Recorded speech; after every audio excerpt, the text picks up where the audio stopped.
கொடுக்கிற தெய்வம் கூரையை பிச்சுட்டு கொடுக்கும். God's open challenge to his people. தசம பாகங்கள் எல்லாம் நீ கொண்டு வந்து கொடுத்து, நீ கொடுப்பதின் மூலம் என்ன பண்ணு, டெஸ்ட் பண்ணுங்கிற.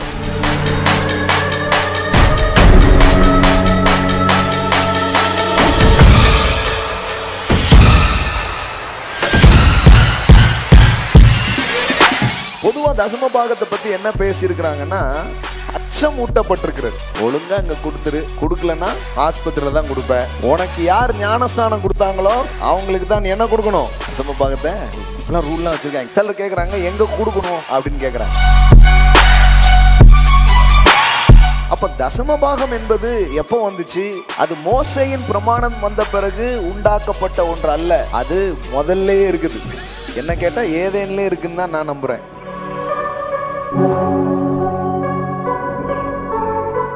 தசம பாகம் என்பது வானத்தின் ஆசீர்வாதத்தை பூமிக்கு கொண்டு வரும் சாவி. கிவிங் டைட்ஸ் என்ன தெரியுமா?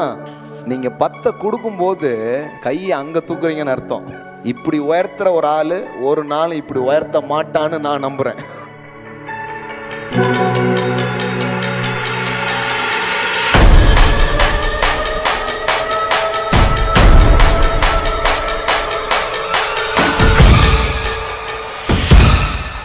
நீ முதன்மையான கொண்டு வருவதன் மூலம் கர்த்தர் மேல உனக்கு இருக்கிற கனத்தை வெளிப்படுத்துகிறாய். சொல்லுங்க, உங்களுக்கு தான் முதல் பத்திரிக்கை. பத்திரிக்கை நிறைய இருக்குது, ஆனா உங்களுக்கு தான். அப்படின்னா என்ன அர்த்தம்? அந்த ஆளை நம்ம கனம் பண்றோம்னு அர்த்தம்.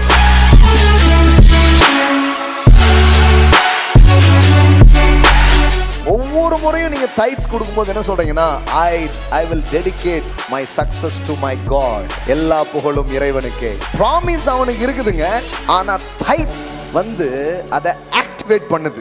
டைட்ஸ் கொடுக்கும்போது நீங்க மட்டும் கொடுக்கல, அது ஒரு ஜெனரேஷனவே கணக்கில் கொள்ளப்பட்டு அது ஒரு ஆசீர்வாதமாக மாற ஆரம்பிக்குது. அவருக்கு ஆசை, உன் பர்ஸில் இருக்கிற பணத்தில் நீ வாழக்கூடாது, என் பர்ஸில் இருக்கிற பணத்தில் தான் நீ வாழணும். இந்த ஓப்பன் ஹெவன் அப்படின்னா என்னன்னா, கொஞ்சம் எளிமையாக புரிஞ்சுக்கிற மாதிரி சொல்லணும்னா, கொடுக்குற தெய்வம் கூரையை பிச்சுட்டு கொடுக்கும். ஹல்லேலூயா. இப்போ இந்த மாதிரி நான் வந்து கொஞ்சம் எளிமையாக யூஸ் பண்ணுவேன். உடனே நிறைய பேர் அந்த வசனம் பைபிளில் எங்கே இருக்குமாங்க, நம்ம ஆட்கள் இருக்காங்க பாருங்க. அதுதான் அது. இப்போ இது புரியுது இல்லை? வானத்தின் பலகணிகளை திறந்துன்னா புரிய மாட்டுக்கு. அது ரொம்ப புரிகிற மாதிரி சொல்லணும். இப்படி தான் நான் பேசுகிறேன். சில நேரத்தில் என்ன சொல்லிடுறாங்கன்னா, பாருங்கள் சினிமா டைலாக்ன்றதாங்க. இல்லை, நார்மலாக புரிகிற மாதிரி. அன்னைக்கு வந்து நீதிமொழிகள் ஒரு வசனம் இருக்குது, அடிக்கடி நான் யூஸ் பண்ணுறது. அதில் என்ன போட்டிருக்குது? நீதிமான் நன்றாக இருந்தால் பட்டணம் கலிகூர். புரிகிற மாதிரி சொன்னேன். நீங்கள் நல்லா இருந்தால் ஊரே நல்லா இருக்கும், நீங்கள் நல்லா இருக்கணும் நாடு முன்னேற. என்ன இது எம்ஜிஆர் படத்தில் உள்ளது மாதிரி இருக்குன்ட்டேன். பஸ் அது நீதிமொழிகளில் இருக்கிற வசனம் அப்படி தான், அதோட எசன்ஸ் அதானே. அவனே அதுக்கு ஒரு 10 பேர் சேர்ந்து அதுக்கு அதை ஒரு கிளிப்ஸாக எடுத்து நான் பேசின தலைப்பை மட்டும் எடுத்து போய் ஃபார்வர்ட் பண்ணிட்டு இருக்காங்க. என்ன தலைப்பில் பேசுகிறாரு பாருங்க இவர் அப்படின்ட்டு. கடவுளுடைய அன்பை பற்றி 2 வாரமாக இப்போ ஞாயிற்றுக்கிழமை சாயங்காலம் அதை பற்றி பேசிகிட்டே இருக்கிறோம். தலைப்பெல்லாம் போட்டோம். மனிதர் உணர்ந்து கொள்ள இது மனித காதல் அல்ல, அதையும் தாண்டி புனிதமானது. இப்படின்னா கொஞ்சம் நல்ல, அதுதான் உண்மை. யாராலையும் புரிஞ்சு. பவுல் சொன்னது தான். பவுல் என்ன சொல்கிறாரு? இந்த அறிவில் புத்தி கெட்டாத அன்பு புரியவே மாட்டுக்கு. அதான் சொன்னேன், மனிதன் உணர்ந்து கொள்ள இது மனித காதல், அதை தாண்டி புனிதமானதுன்னு தான் சொல்லியிருக்கிறேன். தேவனுடைய அன்பை தான் சொல்கிறேன் நான். இது அவ அங்கே சொன்னது கமலஹாசன் சொன்னது இல்லைங்க, கர்த்தர் சொன்னதுங்க. ஏன் சினிமாலாம் ஹிட் ஆகுதுன்னா, மக்கள் புரிஞ்சுக்கிற மொழியில் அவங்க பேசுகிறாங்க. நம்ம பேசுகிறது ஒருத்தருக்கு புரிய மாட்டேங்குது. இதில் பாதி அந்நிய பாஷை வேற பேசிடுறோம். அவனுக்கு முழுசுமே அந்நிய பாஷை மாதிரி தான் இருக்குது. ஏற்கனவே ஒன்று பேசுனா அது சுத்தமாக புரியல, அடுத்தால பிரசங்கத்தில் பேசுகிறதும் நிறைய பேருக்கு எப்படி இருக்குது, அந்நிய பாஷை மாதிரி தான் இருக்குது. அப்படி இல்லை பாருங்கள், கொஞ்சம் யதார்த்தமான வார்த்தைகளை பேசணும், கருத்தை தான் கவனிக்கணும். பாருங்களேன், நம்ம ஆட்கள் பாருங்கள், கருத்தை விட்டுட்டு மற்ற காரியங்களுக்கு பெரிய முக்கியத்துவங்களை கொடுத்துட்றாங்க. அப்படி இருக்காதீங்க, கவனிங்க. அப்போ திறந்த வானம்னா என்ன? கடவுள் வந்து உங்களுடைய வாழ்க்கையின் தேவைகளை சூப்பர் நேச்சுரலாக எப்படி சந்திக்கிறாரு, இயற்கைக்கு அப்பாற்பட்ட விதத்தில் கர்த்தர் எப்படி உங்களுடைய பொருளாதாரத்தில் உங்களுக்கு உதவ முடியும், அதை பற்றி ஒரு போதனை. Supernatural favour, supernatural financial breakthroughs, supernatural increase. So இது எல்லாத்தையுமே தேவன் என்ன பண்ணுறாரு, நமக்கு தருகிறார். அப்படிங்கிறது தான் இந்த போதனை பாருங்கள். ஆனால் இது பைபிளில் இருக்கிற ஒரு வசனம் தான். ஒரு 2 வசனங்களை ஏற்கனவே நாம் பயன்படுத்திட்டோம். உபாகமத்தில் உள்ளது என்ன பண்ணிட்டோம், யூஸ் பண்ணிட்டோம். அடுத்தது ராஜாக்கள்லேருந்து பார்த்தோம் இல்லையா, எப்படி திறக்கப்பட்டது அப்படிங்கிறத படித்தோம். இப்போ மல்கியா புத்தகத்துக்கு நாம் திருப்புவோம். பைபிளில் இருக்கிற லாஸ்ட் புக்ஸ் மல்கியா 3ஆம் அதிகாரம் 10வது வசனத்துக்கு நாம் செல்லுவோம். இதிலிருந்து நாம் இன்னைக்கு சில காரியங்களை கற்றுக்கொள்ள போகிறோம். ஆமென். Thank you Holy Spirit. என் ஆலயத்தில் ஆகாரம் உண்டாயிருக்கும்படி தசம பாகங்களை எல்லாம் பண்டக சாலையில் கொண்டு வாருங்கள். அப்பொழுது நான் வானத்தின் பலகணிகளை திறந்து, இந்த வார்த்தை வருதா, வானத்தின் பலகணிகளை திறந்து, இடம் என்ன போட்டிருக்குது, இடம் கொள்ளாமல் போகும் மட்டும் உங்கள் மேல் ஆசீர்வாதத்தை வருஷிக்க மாட்டேனோ வென்று அதனால் என்னை சோதித்து பாருங்கள் என்று சேனைகளின் கர்த்தர் சொல்லுகிறார். இது என்ன தெரியுமா? God's open challenge to his people. மல்கியா 3:10, it's a God's open challenge to his covenant people. அவருடைய உடன்படிக்கையின் மக்களோடு தேவன் வந்து ஒரு சவாலே வைக்கிறார். பொருளாதாரத்தில் என்ன கொஞ்சம் நம்பி பார்ப்பா, என்ன நடக்குது அப்படிங்கிறார். உன்னுடைய பண விஷயங்களில், உன்னுடைய பொருள் உலகத்தில் நீ வந்து வெற்றி பெற, பெருக, நீ வந்து என்ன நம்பிப்பாரு அப்படின்னு ஒரு சவால் விடுறாரு. அதாவது என்னை சோதித்து பாருங்கள் என்று சேனைகளின் கர்த்தர் சொல்லுகிறார். வழக்கமாக நம்ம என்ன சொல்லுவோம், உன் தேவனாகிய கர்த்தரை பரீட்சை பாரா இருப்பாயாக என்று எழுதியிருக்கே. ஆனால் இதில் தேவனாகிய கர்த்தரே என்ன வேணா டெஸ்ட் பண்ணுங்கிறார். வழக்கமாக நம்ம ஆட்கள் என்ன சொன்னாங்க, ஆண்டவரை சோதிக்கக்கூடாதுப்பாங்க, இல்லைன்னா அதை விட்டுட்டா ஆண்டவன் ஒன்றை சோதிப்பான் அப்படிம்பாங்க. இது ரெண்டும் அது வேற சப்ஜெக்ட். இதில் என்னன்னா ஆண்டவரே சொல்கிறாரு, நீ வந்து என்ன பண்ணு,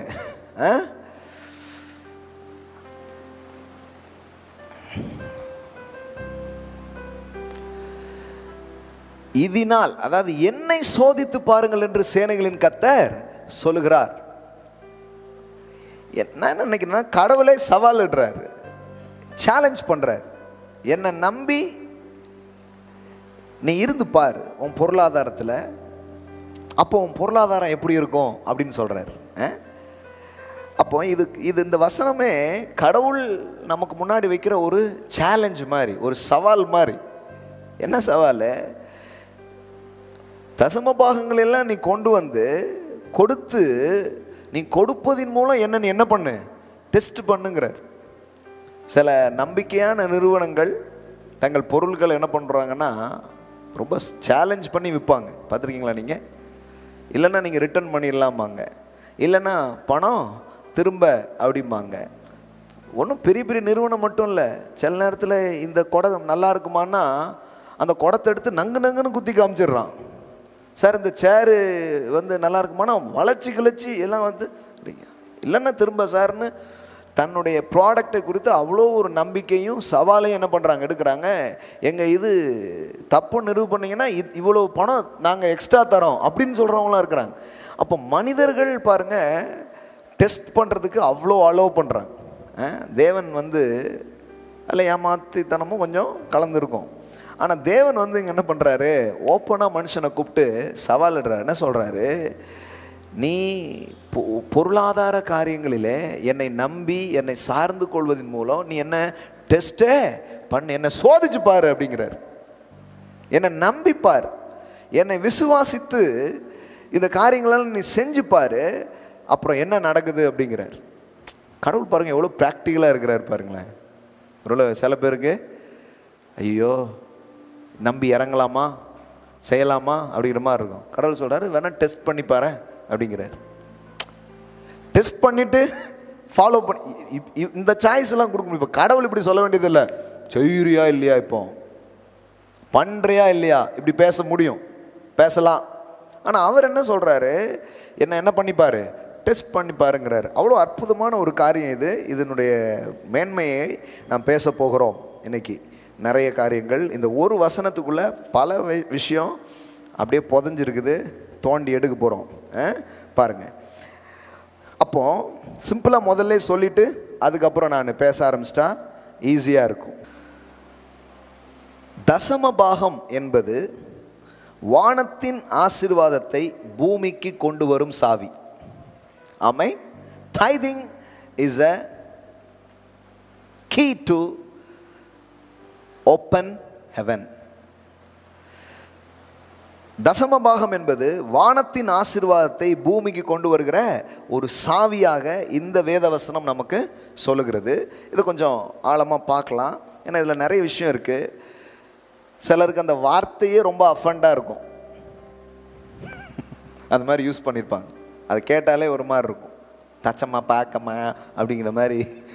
அது வந்து ஒரு அஃபண்டட் வேர்டாக பயன்படுத்தியிருக்கிறாங்க. ஆமாம். ஸோ இன்றைக்கி கொஞ்சம் தெளிவாக நம்ம பார்க்க போகிறோம். கிருபையின் கண்ணோட்டத்துக்கு கீழே இருந்து பார்க்க போகிறோம். தேவனுடைய அன்பின் வெளிச்சங்களுக்குள் நின்று கொண்டு இதை நாம் கவனிக்க போகிறோம். முதல்ல இந்த சில வார்த்தைகளுக்கான சில விளக்கத்தை நான் கொடுத்துட்டு அப்புறமா சொல்ல விரும்புகிறேன். என் ஆலயத்தில் அப்படின்னு இருக்குது, ஒரு இடத்தை அவர் குறிப்பிடுகிறார். என் ஆலயத்தில், என் ஆலயத்தில் அப்படின்னு சொல்கிறார். அதாவது ஒரு இடம் எங்கே கொண்டு வரணும் அப்படிங்கிறார். எங்கே கொண்டு வரணும் அப்படின்னு என்ன பண்ணுறாரு சொல்கிறார். சிலர் கேட்குறாங்க எங்கே கொடுக்கணும் அப்படின்னு கேட்குறாங்க. ரொம்ப சிம்பிள். எங்கே உங்கள் ஆவிக்குரிய ஆகாரம் உங்களுக்கு உண்டாகிறதோ அங்கு அதை கொண்டு செல்ல வேண்டும். ஆமென். அன்னைக்கு ஒருத்தர் சொன்னார், இல்லைங்க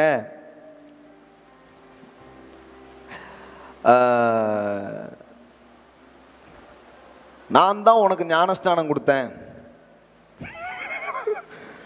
உனக்கு யார் ஞானஸ்நானம் கொடுத்தாங்களோ அவங்களுக்கு தான் நீ என்ன கொடுக்கணும், தசம பாகத்தை கொடுக்கணும். அப்படிலாம் ரூல்லாம் வச்சுருக்கேன் கிறிஸ்தவத்தில், பல ரூல்ஸ். இப்படி வந்து கட்டாயப்படுத்தியோ ரூல் போட்டோ என்ன பண்ண முடியாது, சில காரியத்தை இது பண்ண முடியாது. அப்படி வேதாகமத்தில் அப்படி எதுவுமே கிடையாது. நானும் எத்தனை பேருக்கு ஞானஸ்நானம் கொடுத்துருக்கேன், அவங்கள்ட்ட இருந்தெல்லாம் எனக்கு நான் வாங்குறேன்லாம் சொல்ல முடியாது. கொடுக்காத எவ்வளோ பேர் எனக்கு கொடுக்குறாங்க. அப்போ நீங்கள் கொடுக்காத ஒரு ஆள் கொடுத்தா நீங்கள் வேண்டாமீங்களா? இப்போ அந்த அதை ட்ரூத் ரெண்டு பக்கமும் இருக்குல்ல. இப்போ நான் கொடுத்தவங்க தான் எனக்கு கொடுக்கணும்னா அப்போ நான் கொடுக்காத ஆட்கள் யாராவது கொடுத்தா நீங்கள் வேண்டான்னு சொல்லுவீங்களா அப்படிங்கிற கேள்விக்கு பதில் சொல்லணும். இப்படிலாம் வந்து போகக்கூடாது பாருங்களேன். சிம்பிளாக சொல்லலாம், உங்கள் ஆவிக்குரிய வாழ்க்கையில் நீங்கள் எங்கே போகிறீங்க, எங்கு உங்கள் ஆவிக்குரிய ஆகாரம் உங்களுக்கு உண்டாகி எங்கு வந்து தேவனுடைய வார்த்தையை நீங்கள் பெற்றுக்கொள்கிறீர்களோ அதுதான். அது சொல்கிறாரு என் ஆலயத்தில் அப்படிங்கிறாரு, ஒரு பிளேஸ். இப்போ ஆலயம்னு சொல்லும்போது நியூ டெஸ்டமெண்ட்டில் நாம் தான் யாராக இருக்கிறோம், தேவனுடைய ஆலயமாக இருக்கிறோம். சில பேர் இருக்காங்க அதீத புத்திசாலிகள், அதிக வெளிப்பாடு பெற்றவர்கள், அதனால் என் வாய்க்குள்ளேயே நான் போட்டுக்கிட்டா அப்படியே வேதவசனம் நிறைவேறிடும். ஏன்னா ஆலயத்தில் கொண்டு வாருங்கள் இருக்கு. நானே ஆலயம். கொஞ்சம் பேர் கிளம்பியிருக்காங்க தெரியுமா, நானே தேவனுடைய ஆலயம், நானேன்னு செல்ல வேண்டும் ஆலயம். இது ரொம்ப நல்லா இருக்கே அப்படின்னு ஒரு லைஃப் என்ன பண்ணுறாங்க, வாழ்கிறாங்க. அப்படி இல்லை பாருங்களேன்.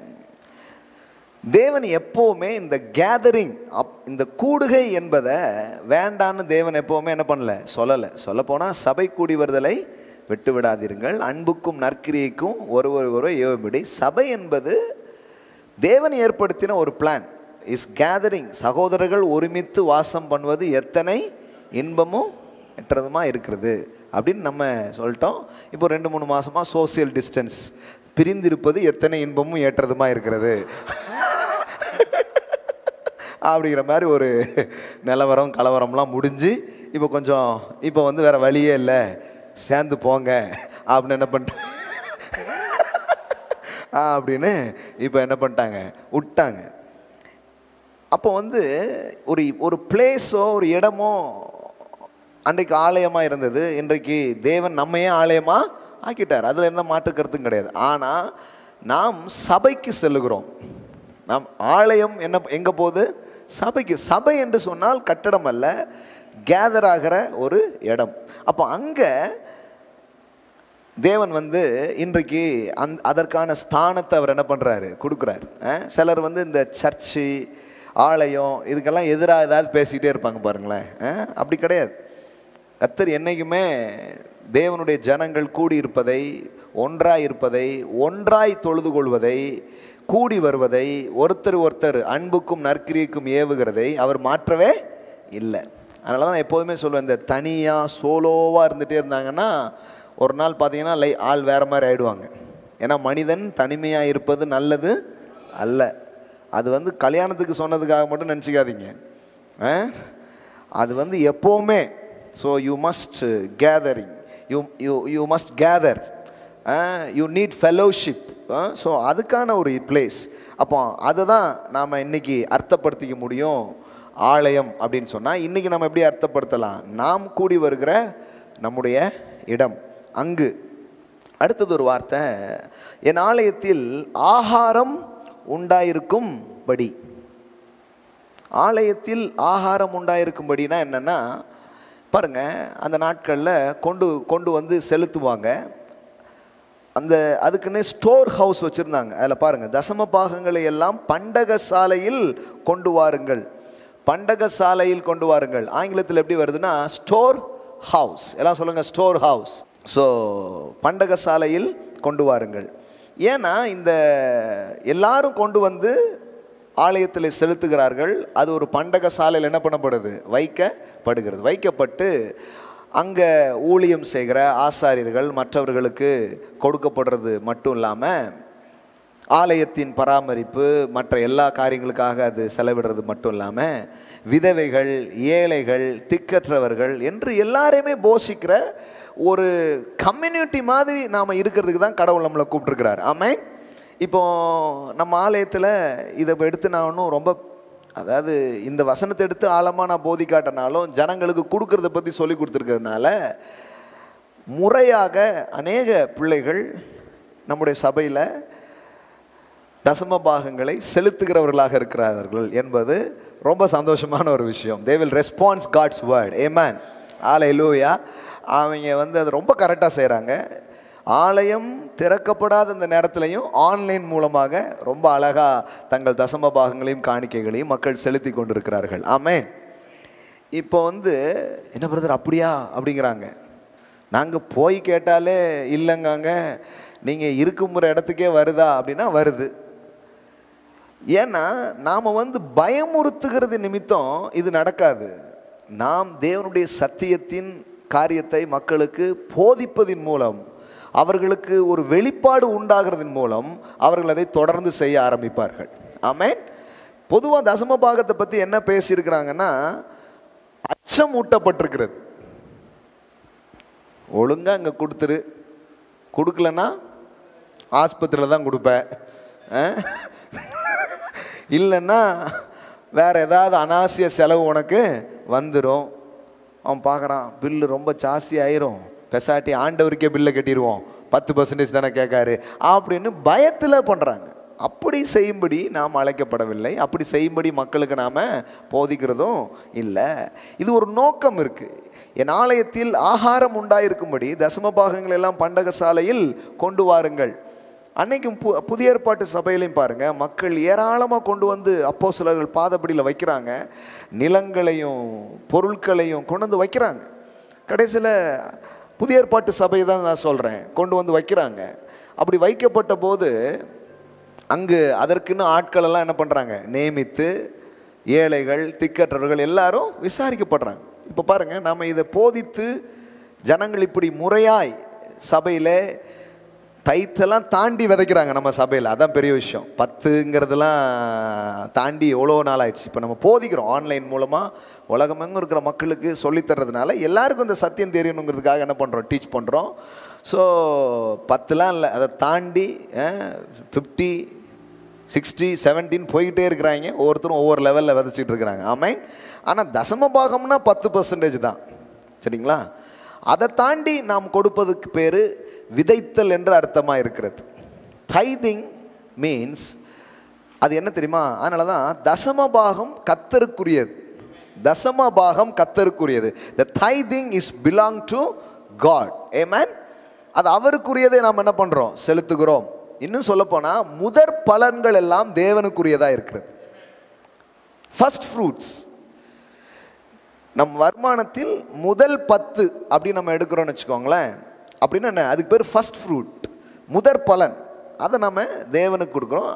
ஏன்னா தேவனும் நம்மளும் என்ன தான் மாறுறோம், ஒரு பார்ட்னர், ஒரு பங்காளர் மாதிரி.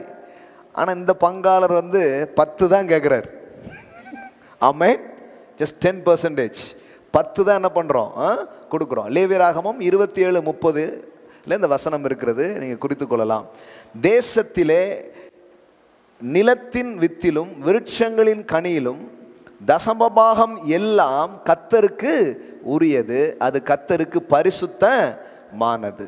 எல்லாம் சொல்லுங்க, கர்த்தருக்கு உரியது, அது கர்த்தருக்கு பரிசுத்தமானது. நான் மறுபடியும் சொல்லிட்டேன், இது ஃபோர்ஸ் கிடையாது. நீ செலுத்தாவிட்டால் அதெல்லாம் பேசல. I am speaking God's word. அந்த ரெவலேஷன் உங்களுக்கு உண்டாகுதா, ஆவியானவருடைய உதவியோடு அதை நீங்கள் என்ன பண்ணலாம், பெற்றுக்கொள்ளலாம். Leviticus 27:30, okay, 27:30. தசமபாகம் எல்லாம் கர்த்தருக்கு உரியது, அது என்னுடைய ஷேர் அப்படிங்கிறார், அது என்னுடைய பங்கு. நீ அதை என்ன பண்ணலாம், அது எனக்கு நீங்கள் செலுத்துற. அதுக்கப்புறம் நம்ம எவ்வளோ நம்ம கொடுக்குறோம் பாருங்களேன். விதைத்தல் அப்படின்னு ஒன்று இருக்குது. ஸ்தோத்திரத்தில் செலுத்துகிறோம், நன்றி உணர்வில் செலுத்துகிறோம், விசுவாசத்தோடு நாம் விதைக்கிறோம். சிலருக்கு கொடுக்குற அழைப்பே அநேகருக்கு இருக்கிறது. அதனால் அவங்க கொடுக்கறது தான் அவங்க வேலையே. புரியுது உங்களுக்கு? காலிங் என்ன தெரியுமா, கிவிங் தான். அவங்கெல்லாம் இப்படி தைத்து கொடுத்துட்டு இருக்க மாட்டாங்க, அவங்க தைத்தில் தான் வாழ்வாங்க. 90% மேலே கொடுத்துட்ருப்பாங்க. ஏமேன். ஏன்னா அது ஒரு அழைப்பு. எல்லாருக்கும் அப்படி இல்லை. இப்போ இன்னும் சொல்கிறேன் நான், நீங்கள் தசமபாகம் கொடுக்காதனால கடவுள் உங்களை கைவிட்டுருவார், நீங்கள் நரகத்தான் போவீங்க, அந்த பிரசங்கத்தை என்ன பண்ணுறதுக்கு வரல நான். தேவனை எப்படி நீங்கள் இன்னும் சார்ந்துக்க முடியும் உங்கள் பொருளாதாரத்துக்காக? கர்த்தரை நீங்கள் எப்படி நம்பலாம்? கர்த்தரே ஒரு காரியத்தை குறித்து சவாலாக பேசுகிறாருன்னா நாம் ஏன் அதை கவனிக்கக்கூடாது? அப்படிங்கிறது அடிப்படையில் தான் இந்த போதனையை நான் செய்கிறேன். அப்போ எல்லாம் கர்த்தருக்கு உரியது, அதனால் நம்ம செலுத்துகிறோம். அதனால் பண்டக சாலையில் கொண்டு வாருங்கள் அப்படிங்கிறார். அப்போது முதல்ல ஒரு பிளேஸ், ஒரு இடம் இருக்குது. அந்த இடத்துல ஆகாரம் உண்டாயிருக்கும்படி எல்லாத்தையும் என்ன கொண்டு எங்கே செலுத்துகிறோம், பண்டக சாலையில் செலுத்துகிறோம். இப்போ நம்ம இதை போதிச்சதுனால பாருங்கள், மக்கள் இது ஒரு கம்யூனிட்டி மாதிரி உருவாகி ஸ்டோர் ஹவுஸ் அப்படின்னு இருக்குது. ஸ்டோர் ஹவுஸ், பொக்கிச வீடு அப்படி மாதிரி ஆகி இப்போது இங்கே வருகிற குடும்பத்தின் பிள்ளைகள் எல்லாம் இந்த வார்த்தையினால் ஆசீர்வதிக்கப்பட்டு இப்படி இது எங்களுடைய சபை, இதுதான் எங்களுடைய குடும்பம், இங்கு நாங்கள் அதை செலுத்துகிறோம் அப்படிங்கிற பிள்ளைங்க அதை என்ன பண்ணுறாங்க, அழகாக செலுத்திட்டு இருக்காங்க. அப்படி செலுத்துவதன் மூலம் அவங்க ஒன்று சொல்கிறாங்க, நான் இதுக்கு சொந்தமாக இருக்கிறேன் அப்படிங்கிறத அவங்க என்ன பண்ணுறாங்க, தெரியப்படுத்தாங்க. I belong to royal family, I belong to this church அப்படின்னு சொல்கிறாங்க. அதனால தான் நம்ம எல்லாருக்கெல்லாம் கேட்குறது இல்லை, யார் யார் இது என் குடும்பம் என்று உணர்கிறார்களோ அவர்களெல்லாம் செலுத்துகிறார்கள், அவ்வளோதான். மற்றவர்களெல்லாம் இந்த வெளிப்பாட்டை பெற்று அறிந்து அவங்க புரிந்து கொண்டு ஒரு நாள் அவங்க என்ன பண்ணுவாங்க, செலுத்துவாங்க. மற்ற யாரையும் கழுத்தை நம்ம பிடிக்கிறது இல்லை. ஆனால் இது ஒரு பெரிய வெளிப்பாடுங்கிறத நான் உங்களுக்கு சொல்ல விரும்புகிறேன். இன்றைக்கி அதை பெற்றுக்கொள்ளுங்க. அப்போ கொண்டு வாருங்கள், பண்டக சாலையில் கொண்டு வாருங்கள். கொண்டு வந்து நம்ம செலுத்துகிறோம், ஸ்டோர் ஹவுஸ் அடுக்கி வைக்கிறோம். இப்போ கொண்டு வரதுனால என்ன நடக்குது பாருங்கள், எப்போவுமே நடந்துகிட்ருக்குது.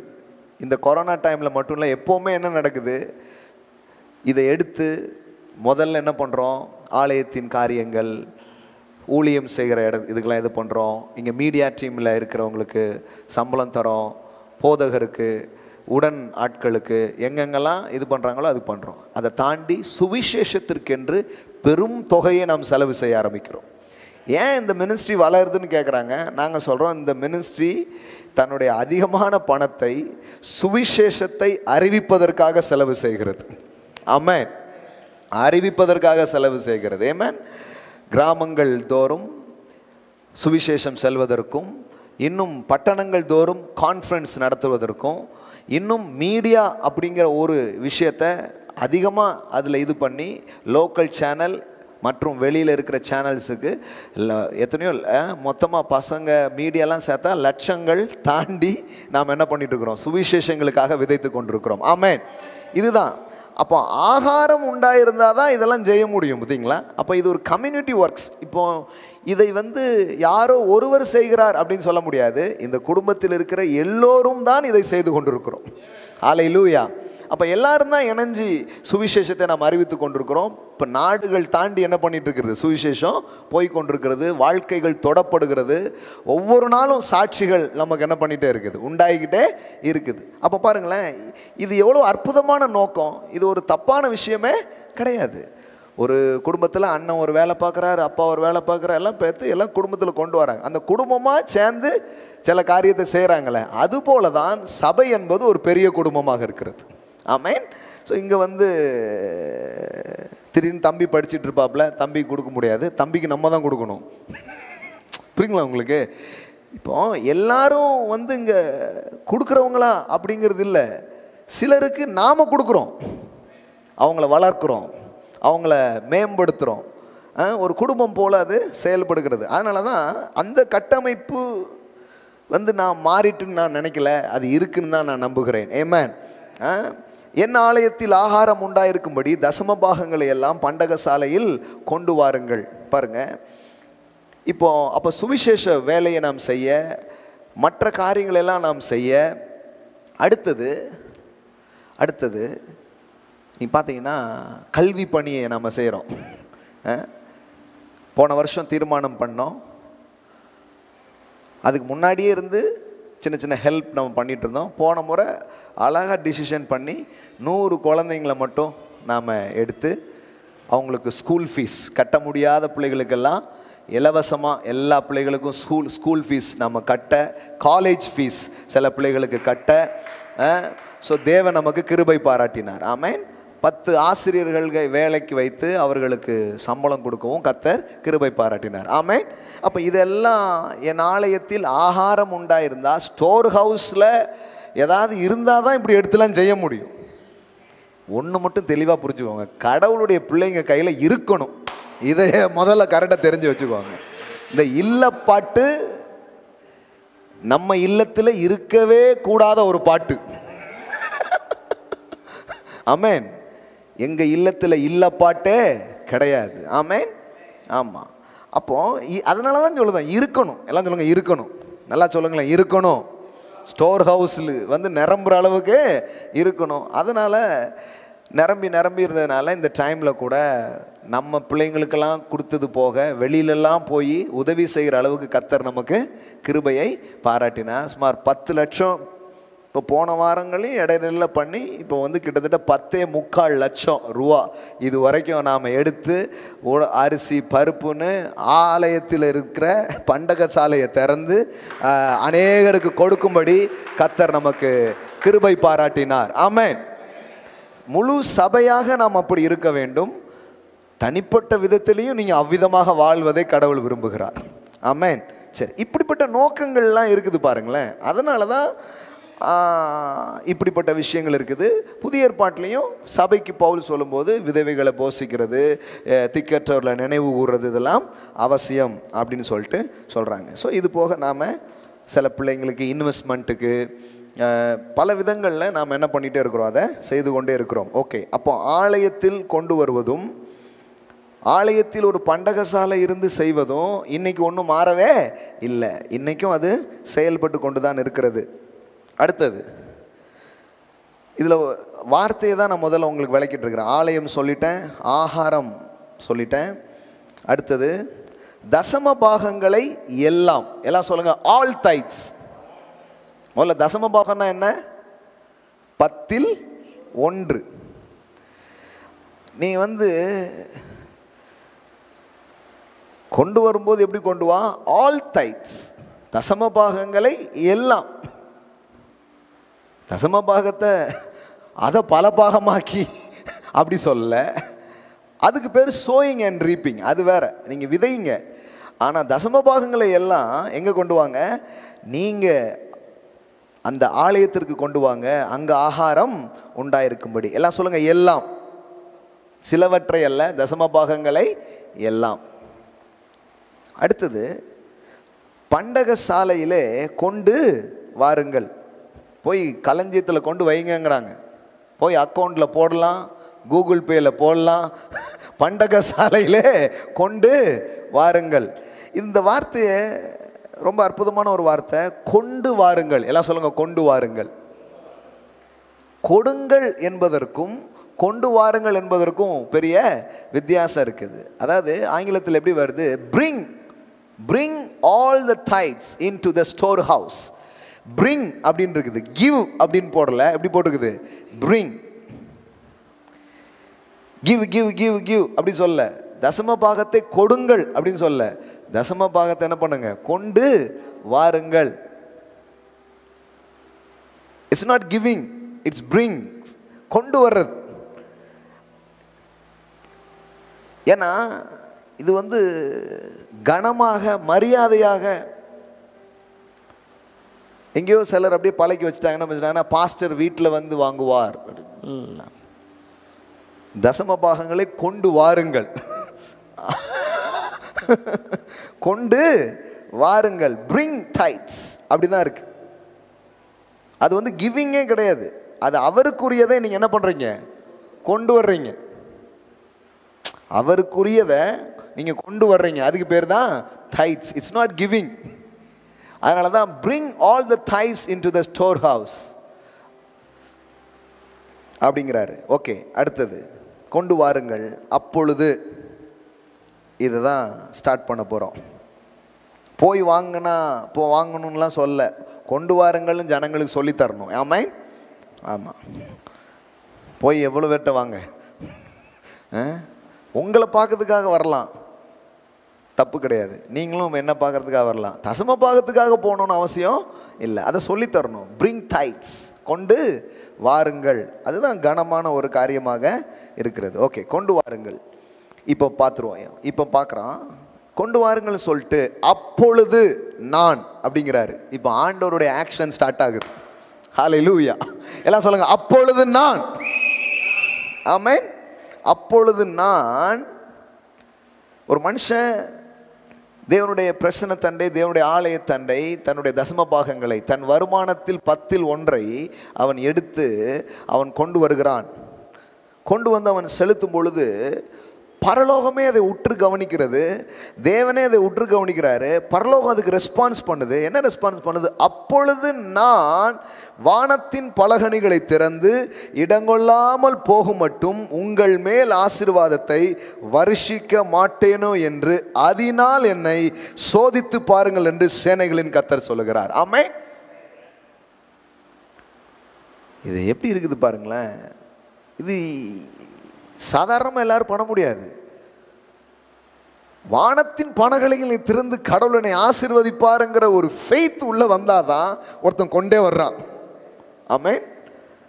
அந்த ஏழை விதவை கிட்ட கொஞ்சோல எண்ணெயும் மாவும் இருந்த போது தீர்க்கதரிசி வந்து முதல் அடை எனக்கு எடுத்துட்டு வான்னு இருப்பாங்களேன். நீனும் உன் பையனும் சாப்பிட்டுட்டு மிச்ச மாவு இருந்தால் கொஞ்சம் ஊற்றிட்டு வா அப்படி சொல்லலை. தசம பாகங்கிறது அப்படி இல்லை பாருங்க. சிலர் என்ன பண்ணுவாங்கன்னா, இந்த மாதம் ஓடட்டும், ஏதாவது மிஞ்சினா நம்ம ஆண்டவர் தானே கிருபைநாதர், அவருக்கு வந்து ஏதாவது கொண்டு கொடுப்போம், நம்ம நிலைமை அவருக்கு தெரியாமலே இருக்கும் அப்படி நம்ம நினைக்கிறோம். கடவுள் சொல்கிறாரு, இல்லை, நீ எனக்கான கணத்தை நீ செலுத்தி பாரு, அங்கே குறைவே ஒன்று இருக்காது என்பதுதான் வாக்காக இருக்கிறது. இந்த நீங்கள் வேணா இப்போ நான் சொல்கிறேன், இந்த மல்கியா புக்கை போய் வீட்டில் ஒரு வாட்டி வாசித்து பாருங்கள். இங்கே வந்து தேவன் சொல்கிற ஒரு மேட்ரு என்ன தெரியுமா? இவங்க யாரும் கொடுக்கலன்னே சொல்லலை, இவங்க யாருமே செலுத்தவே இல்லை அப்படின்னு சொல்லலை, இவங்க அதை ஒரு கனமான விதத்தில் செய்யவே இல்லைங்கிறது தான் இந்த புத்தகத்தில் தேவன் சொல்கிற ஒரு விஷயமா இருக்குது. என்ன சொல்கிறாரு? நல்ல நல்ல ஆடெல்லாம் மார்க்கெட்டுக்கு அனுப்பிடுறான், மேலப்பாளையம் சந்தையில் போய் விற்றுட்டு இழுத்துக்கிட்டு கிடக்கு, போவாததை தூக்கு சர்ச்சைக்கு கொண்டு வந்துட்டு இருக்கான். நீ வாசித்து பாருங்க, அப்படிதான் இருக்கு. பாருங்க, 1வது அதிகாரம் 8வது வசனம் பாருங்க. நீங்கள் கண் ஊனமானதை பலியிட கொண்டு வந்தாலும் அது பொல்லாப்பல்ல, நீங்கள் கால் ஊனமானதையும் நசல் பிடித்ததையும் கொண்டு வந்தாலும் அது பொல்லாப்பல்ல என்கிறீர்களே. ஆண்டவர்கிட்ட கொண்டு வந்து கொடுக்குறான். நொண்டி கோழி குருடாக இருந்தாலும் குழம்பு ருசியாக இருந்தால் போதும், குருட்டு கோழியாக கொண்டு வரான், கொண்டு வந்து கொடுக்குறான். ஆண்டவர் சிம்பிளாக கேட்குறாரு, அதெல்லாம் பிரச்சனை இல்லை, நீ சொல்லி கொண்டு வந்து கொடுக்குற, அதை நீ உன் அதிபதிக்கு செலுத்து, அவன் உன்மேல் பிரியமா இருப்பானா, உன் முகத்தை பார்ப்பானா என்று சேனைகளின் கர்த்தர் சொல்லுகிறார். 13வது வசனம் பாருங்க.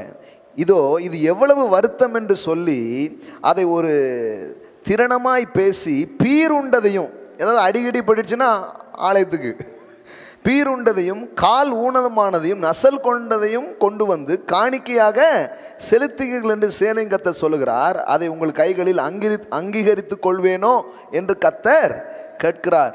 தன் மந்தையில் கடா இருக்கையில் எல்லாம் வச்சிருக்கான், இவனும் இல்லாதவன் இல்லை, எல்லாம் வச்சிருக்கான், அதெல்லாம் தூக்கி ஓரமாக வச்சுட்டு கெட்டு போனதை ஆண்டவருக்கு நேர்ந்து கொண்டு பலியிடுகிற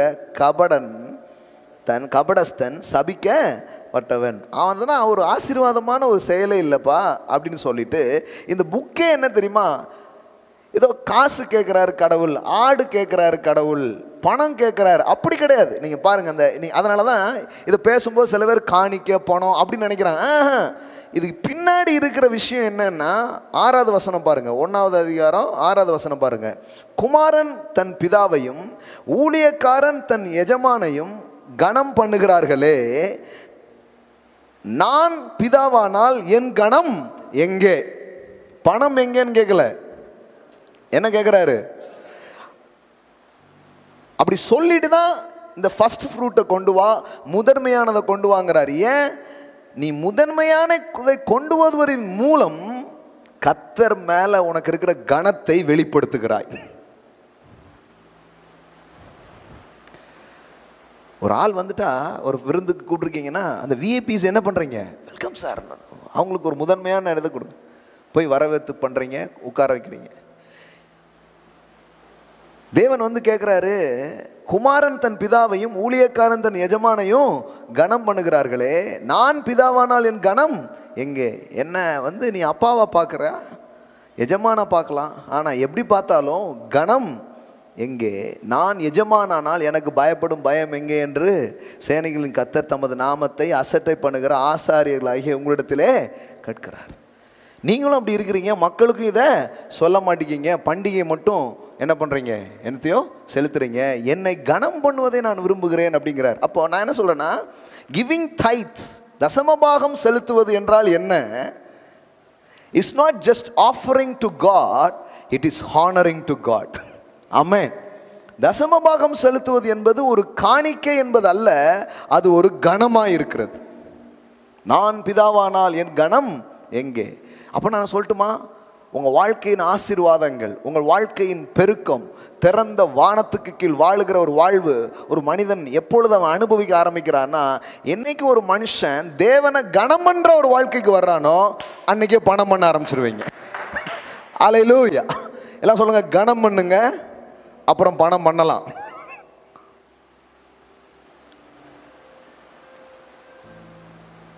இது வந்து எந்த அச்சமும் இல்லை. கடவுள் வந்து மனுஷனை ஃபோர்ஸ் பண்ணல, பயமுறுத்தல. எல்லாரும் சொல்றாரு, இப்பா நான் என்ன சேர்த்துக்கிறியாங்கிறார். சும்மா என்ன பிதாவே எஜமானனேன்னு பாட்டு பாடினா போதாது. எஜமானனேன்னு பாக்கெட்டை பிடிச்சிக்கிறாங்க. பிதாவே அப்பா அப்படின்ட்டு அம்புடின்னு சாப்பிட்டு போயிடுறது. கடவுள் சொல்றாரு, இல்லைப்பா என்ன அப்பாங்கிறியா, எனக்கு கனம். அப்போ கடவுள் வந்து ஏதோ கடவுள் வந்து காசில் திருப்தி அடைகிறவரோ, ஏதோ ஒரு ஃப்ரெஷ்ஷான ஆடை கொண்டு கொடுத்துருனானே அதில் திருப்தி அடைகிறோ, அப்படி இல்லை. நீங்கள் அப்படி பார்க்காதீங்க. ஏதோ ஒரு பொருளை கொடுத்து கடவுளை மயக்க முடியும் அப்படி நான் பிரசங்கம் பண்ணல. சிலருக்கு அப்படி தோணிக்கிட்டு இருக்கும். அப்படி சொல்லல. அதுக்கு பின்னாடி ஒரு ஹார்ட் இருக்கு, அதுக்கு பின்னாடி ஒரு இருதயம் இருக்கு. ஒரு மனுஷன் முதலாவது கொண்டு வந்து கொடுக்கும் பொழுது அவன் வந்து அதுக்கு பின்னாடி ஒரு இருதயம் இருக்கு. அந்த இருதயத்தை தேவன் பார்க்கிறார். என்ன இருதயம்? என்னதான் ஆனாலும் சரி, முதல்ல என் ஆண்டவருக்கு. அந்த ஹார்ட்டை தான் கனமா கடவுள் பார்க்கிறார். சில சொன்னாங்களா, உங்களுக்கு தான் முதல் பத்திரிக்கை. பத்திரிக்கை நிறைய இருக்குது, ஆனால் உங்களுக்கு தான். அப்படின்னா என்ன அர்த்தம்? அந்த ஆளை நம்ம கனம் பண்ணுறோன்னு அர்த்தம். ஆனால் பழைய நாட்களில் நான் பார்த்துருக்குறேன், என்ன காசு வந்தாலும் முதல்ல எடுத்து வச்சுருவாங்க.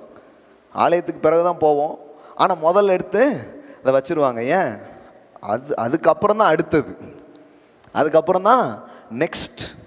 இது வந்து சின்னதோ பெருசோ, நான் சொல்கிறேன், தேவனுடைய வார்த்தையின் அடிப்படையில் இதை பயிற்சி பண்ணி பாருங்க, இதை செஞ்சு பாருங்க. ஆண்டவர் சொல்றாரு, அப்பொழுது நான் வானத்தின் பலகணிகளை திறந்து இடங்கொள்ளாமல் போக மாட்டோம். உன் மேல ஆசீர்வாதத்தை வருஷிக்கிறேனா இல்லையான்னு என்ன டெஸ்ட் பண்ணிக்கோங்கிறார்.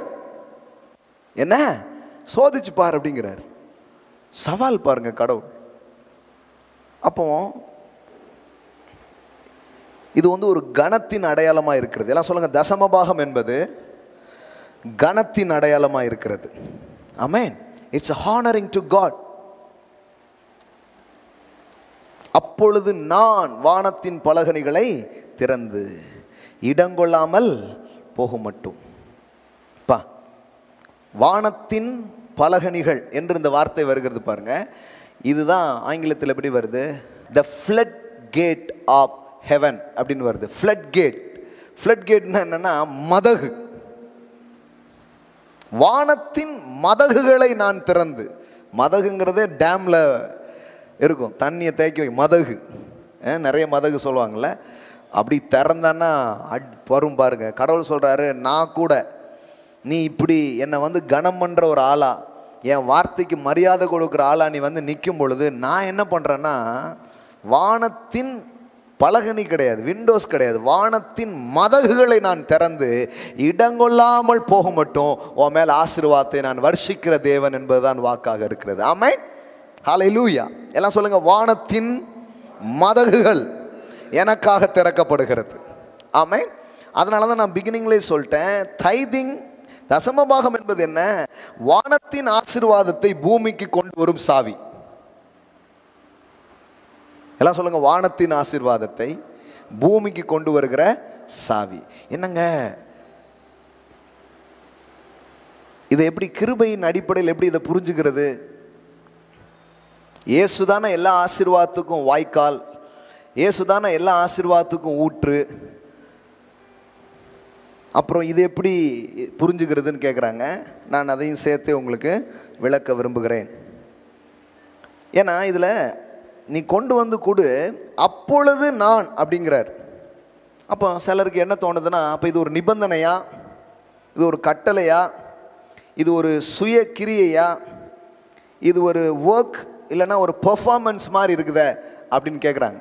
முதல்ல ஒன்று தெரிஞ்சுக்கோங்க, தசமபாகம் என்பது நியாய பிரமாணத்தில் உட்பட்ட ஒரு காரியம் அல்ல. தைத் இஸ் நாட் அண்டர் த லா. எப்படிங்க சொல்றீங்க?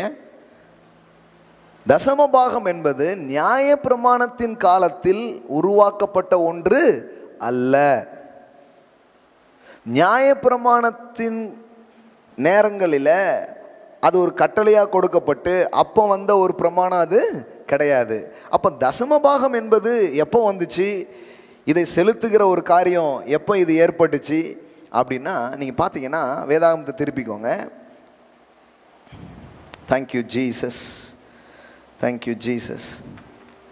ஆதியாகமம் 14:18 பாருங்க. அன்றியும் உன்னதமான தேவனுடைய ஆசாரியனாய் இருந்த சாலேமின் ராஜாவாகிய மெல்கிசேதேக்கு அப்பமும் திராட்சரசமும் கொண்டு வந்து அவனை ஆசீர்வதித்து, வானத்தையும் பூமியையும் உடையவராகிய உன்னதமான தேவனுடைய ஆசீர்வாதம் ஆபிரகாமுக்கு உண்டாவதாக, உன் சத்துருக்களை உன் கையில் ஒப்பு கொடுத்த உன்னதமான தேவனுக்கு ஸ்தோத்திரம் என்று சொன்னான். இவனுக்கு, யாருக்கு? இந்த மெல்கிசேதேக்குக்கு, தன்னை ஆசீர்வதித்த இந்த ஆசாரியனுக்கு, தனக்கு வார்த்தையை சொன்ன இந்த ஆசாரியனாக இருந்த மெல்கிசேதேக்குக்கு, இவனுக்கு ஆபிராம் எல்லாவற்றிலும் தசமபாகம் கொடுத்தான். ஹல்லேலூயா. ஆபிரகாம் வாழ்ந்த காலம் எப்போ? நியாயப்பிரமாணத்தின் எத்தனையோ வருஷத்துக்கு முந்திய ஒரு காலம். அதனால தான் நியாயப்பிரமாணம் ஒளிந்து விட்டதே, அப்பொழுது ஏன் கிருபையின் பிரசங்கியார்கள் தசமபாகத்தை குறித்து இன்னும் பேசுகிறார்கள் அப்படின்னு கேட்குறாங்க. நான் சொல்கிறேன், நியாயப்பிரமாணத்தின் காலத்தில் வந்ததல்ல தசமபாகம், ஆபிரகாமின் ஆசீர்வாதத்துக்குள்ளேயே அது இருக்கிறது என்பதை நாம் புரிந்து கொள்ள வேண்டும். ஆமென். அது மோசேயின் பிரமாணம் வந்த பிறகு உண்டாக்கப்பட்ட ஒன்று அல்ல. இந்த டைத்திங் என்பது அது முதல்ல இருக்குது. அது முதல்ல இருக்குது. என்ன கேட்டால் ஏதேன்லே இருக்குன்னு தான் நான் நம்புகிறேன். அதனால தான் இதை புசிக்காதன்னாரு, இதை ஒதுக்கீடு பண்ணிடாதான் டைத்திங். ஹல்லேலூயா. எல்லாத்தையும் சாப்பிடு, இந்த மரத்தின் கனியை மட்டும் புசிக்காதன்னு என்ன அர்த்தம்? உன் வருமானத்தில் 90% நீ அனுபவி, ஆனால் 10 தின்றாத, அதை ஒதுக்கிடுங்கிறாரு. ஆமென். எல்லாமே என்னன்னா, எனக்கு கனம்னா வேற ஒன்றும் இல்லை, எனக்கு மேலே ஒருத்தர் இருக்கிறார், அல்லது நான் அனுபவிக்க, இது எல்லாத்தையும் அனுபவிக்கிறதுக்கு காரணர் கர்த்தர் ஒருவர் இருக்கிறார், இதையெல்லாம் எனக்கு தந்த ஊற்று ஒருவர் இருக்கிறார், இது ஏதோ நானே ஏதோ ஒன்று பண்ணிடல, எனக்கு ஒரு ஆதாரமாக இருக்கிற ஒருவர் இருக்கிறார் என்பதனுடைய ஒரு வெளிப்படையான அறிக்கை தான் தசமபாகத்தை செலுத்துவதாக இருக்கிறது. ஆமென். கரெக்டாக புரிஞ்சுக்கணும் பாருங்க. சும்மா ஏதோ காசு கொடுக்குறோம், இந்த அண்டர்ஸ்டாண்டிங்லாம் வரணும். இந்த ரெவலேஷன்லேருந்து நாம் கொடுக்க ஆரம்பிக்கணும். சும்மா என்னத்தையோ இந்தாங்க பேஸ்ட்டை பிதுக்கிற மாதிரி பிதுக்கிட்டு போயிடக்கூடாது. புரியுதா உங்களுக்கு? 10ல் 1 இந்தா அப்படின்னு ஏதோ பல பில்லு, கரண்ட் பில் கட்டி, அந்த பில்லு கட்டி, சர்ச் பில்லு கட்டியாச்சா அப்படி இருக்கு. கரண்ட் பில்லெல்லாம் விசுவாசத்தில் போயா கட்டுறீங்க, அது மாதிரி பில் கட்டுற மாதிரி ஆயிடுச்சிடக்கூடாது. இருதயத்தில் ஒரு ஒரு ஒரு ஹார்ட் வரணும். காசை எடுத்து தேங்க் பண்ணி ஆண்டவருக்கு நன்றி சொல்லி, நன்றி ஆண்டவரே, ஸ்தோத்திரம் ஆண்டவரே. அதனால தான் அதை ஒரு அழகாக எடுத்து வச்சு நல்ல ஒரு கவர்லாம் வச்சு உங்கள் ஃபேமிலியில் இதெல்லாம் எழுதி நல்லா இது பண்ணி ஒரு தேங்க்ஸ் பண்ணி பிள்ளைகளுக்கெல்லாம் சொல்லித்தரணும். You must give tithes. அது வந்து கத்தருக்குரியது, கத்தரை கனம் பண்ணுற ஒரு காரியமாக இருக்கிறது அப்படின்லாம் அவங்களுக்கு கற்றுத்தரணும். இப்போவுமே கற்றுத்தரணும், கொடுக்குறது சொல்லித்தரணும்.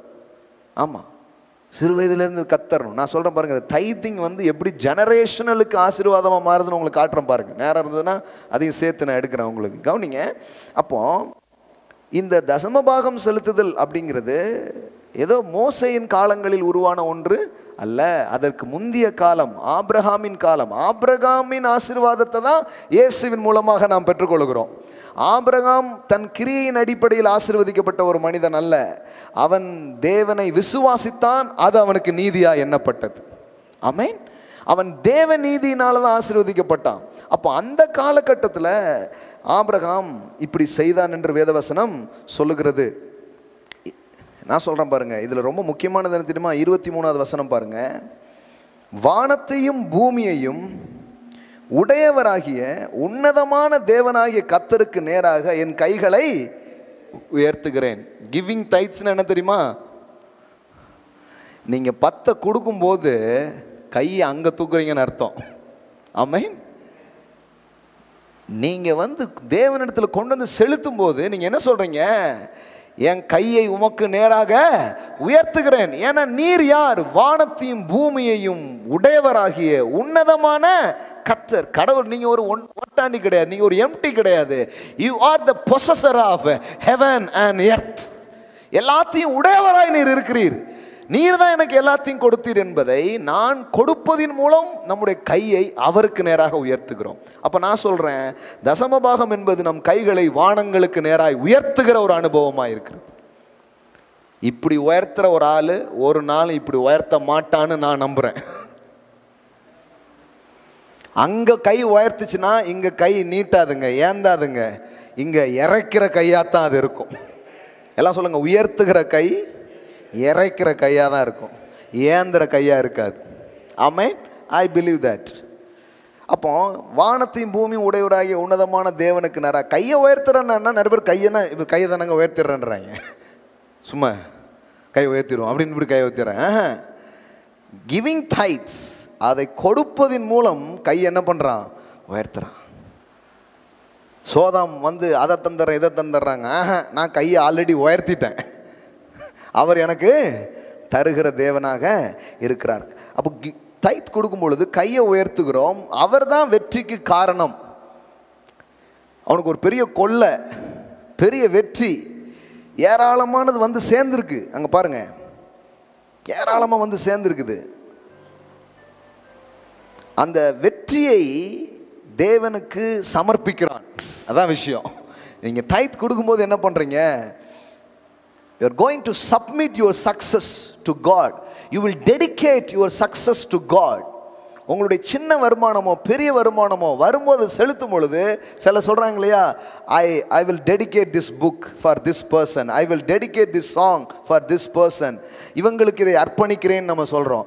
ஒவ்வொரு முறையும் நீங்கள் டைட்ஸ் கொடுக்கும்போது என்ன சொல்கிறீங்கன்னா, I will dedicate my success to my God. எல்லா புகழும் இறைவனுக்கே. ஆமென். அதான் அர்த்தங்க. நீங்க கொடுப்பதின் மூலம் என்ன சொல்றீங்க, ஹானர் அவருக்கு செலுத்துறீங்க, நன்றி அவருக்கு. இவ்வளோ மேட்டர் இருக்குது. இது ஏதோ ஒரு சாதாரணமான ஒரு காரியம் கிடையாது, ரொம்ப ஆழமான ஒரு காரியம், ரொம்ப அர்த்தத்தோடு செய்ய வேண்டிய காரியம்.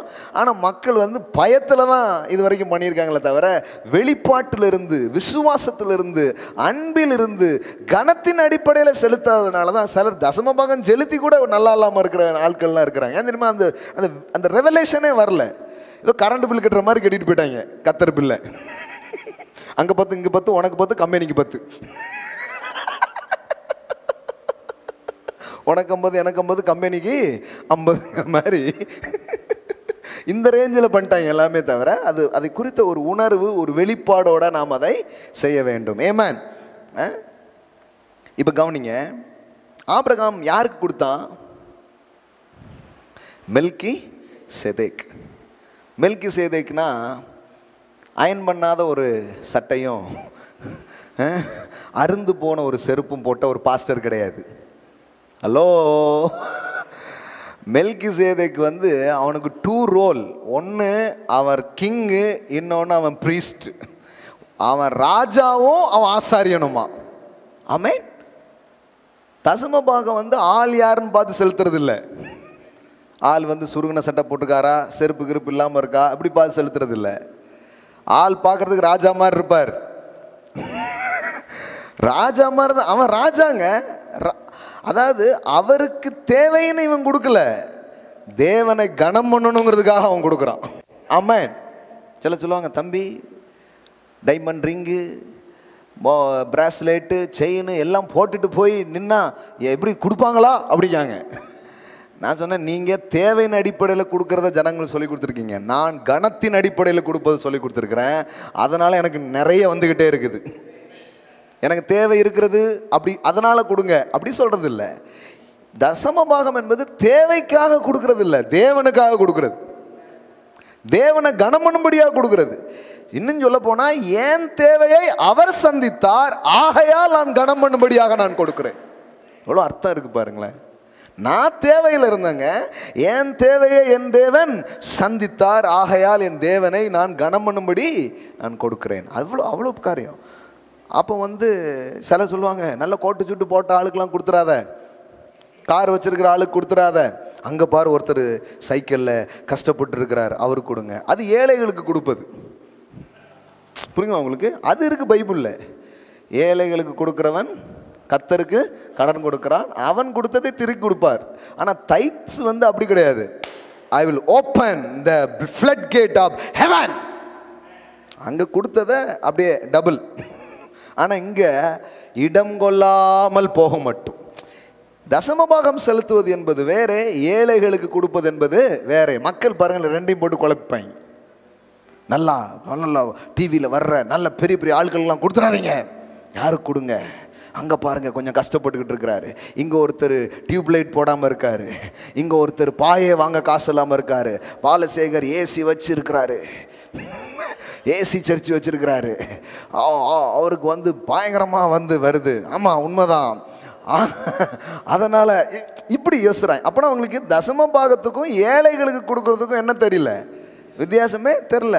நான் சொல்கிறேன்னா ஏழை கிடையாது, I am a king, I am also priest. Hallelujah, amen.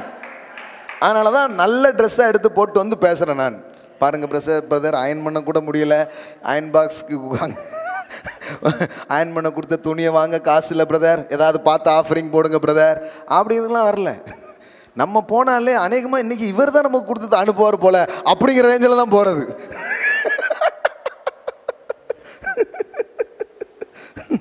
நிறைய நேரம் அதை தான் பண்ணவும் செய்கிறோம் நம்ம, அது வேற கதை. என்ன சொல்கிறேன்னா, பரிதாபமாக ஒருத்தன் வந்து நின்னா அவன் கையில் ஆபிரகாம் கொடுத்தாரெலாம் போடல. அங்கே பாருங்கள், அன்றியும் உன்னதமான தேவனுடைய ஆசாரியனாய் இருந்த சாலமின் ராஜாவாகிய மெல்கிசேதேக்கு அப்பமும் திராட்சரசமும் கொண்டு வந்து. புரியுதா உங்களுக்கு? அப்பமும் திராட்சரசம்னா என்ன மைண்டில் வருது? கம்யூனியன். அப்பமே இருக்குது, பிரெட் அண்ட் வைன் கொண்டு கொடுக்குறான். அவருடைய சரீரம் அவருடைய ரத்தத்துக்கு அடையாளமாக ஆசாரியன் கொண்டு வந்து கொடுக்குறான். அதான் நான் 1ஆம் தேதி சொன்னேன், கம்யூனியனை நீங்கள் எடுத்துக்கும் போது நீங்கள் என்ன சொல்கிறீங்க? கர்த்தரே என் சுகத்துக்கு ஆதாரம்னு சொல்கிறீங்க. தசமபாகத்தை கொடுக்கும்போது நீங்கள் என்ன சொல்கிறீங்க? கர்த்தர் என்னுடைய வாழ்க்கையின் ஆசீர்வாதங்களுக்கு செழிப்புக்கு ஆதாரம்னு சொல்கிறீங்க. இதை பெற்றுக்கொண்டு விட்டு சொல்லுகிறீர்கள், இதை கொடுத்து விட்டு சொல்லுகிறீர்கள். இவ்வளோதான் வித்தியாசம். புரிஞ்சா?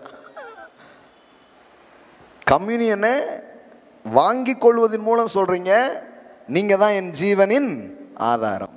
ஆனால் ஃபர்ஸ்ட் ஃப்ரூட்டை, தசமபாகங்களை நீங்கள் கொடுப்பதின் மூலம் சொல்லுகிறீர்கள், நீரே என்னுடைய பொருளாதார, என்னுடைய ஆசீர்வாத வாய்க்காலாக இருக்கிறீர் அப்படின்னு சொல்லிட்டு. ஆமென். எல்லாம் சொல்லுங்கள். ஒன்றை பெற்றுக்கொண்டு விட்டு சொல்லுகிறோம், ஒன்றை கொடுத்து சொல்லுகிறோம். இவ்வளோதான். ரெண்டுமே அங்கே நடக்குது பாருங்களேன். முதல்ல இவன் கொண்டு வந்து கொடுக்குறான் அப்பமும் திராட்சரசமும், அதை வாங்கிக்கிறான். வாங்கிட்டு இப்போ அவனுக்கு சில காரியத்தை சொல்கிறான். என்ன சொல்கிறான் பாருங்கள்? அவனை ஆசீர்வதித்து நான் என்ன கேட்குறேன்னா, ஆபிரகாமை தான் ஆண்டவரை ஆசீர்வதிச்சிட்டாரு. ஆண்டவர் யார் ஆசீர்வதிச்சிட்டாரு? 12ஆம் அதிகாரத்திலே சொல்லிட்டார், உன்னை ஆசீர்வதிக்கவே ஆசீர்வதிப்பேன். அப்புறம் எதுக்கு இவர் இடையில? இங்கே தான் மக்கள் வந்து லீடர்ஷிப்பை, தலைமைத்துவத்தை புரிந்து கொள்ள வேண்டிய ஒரு அவசியம் இருக்கிறது. கர்த்தர் என்ன பண்ணுறாரு? அவர் ஆசீர்வதித்தா கூட இந்த பூமியில் அவர் சில ஸ்தானாதிபதிகளை நமக்காக வைக்கிறார். ஒரு ஸ்பிரிச்சுவல் லீடர் நமக்காக வைக்கிறார். ஒரு ஆவிக்குரிய தலைமை அவர் வைக்கிறார். அதன் அடிப்படையில் தான் இங்கே எல்லாத்தையும் ஆக்சஸ் பண்ணுகிறார். நிறைய பேருக்கு தெரியாது. நாட்டாம டு பங்காளி, பங்காளி டு நாட்டாம அப்படின்னே வாழ்கிறாங்க. எனக்கு தேவனை என்னை ஆசீர்வதிச்சிட்டாரியா, ஒருவே என்னை அதுக்கு பேர் பெருமை, அதுக்கு பேர் அருமை கிடையாது. சரிங்களா? இப்போ ஆபிரகாம் சொல்லலாம், யார் அந்த மெல்கிசேதேக்கு? நம்மளை அவரே ஆசீர்வதிச்சிட்டாரு. மெல்கிசேதேக்காவது சாலமின் ராஜாவாவது I am blessed by God bro அப்படின்லாம் சொல்லிட்டுல அவன். யோசித்து பார்த்துருக்கீங்களா? என்னைக்காவது கர்த்தரே ஆசீர்வதிச்சிருக்கிறார் யார? ஆபிரகாம.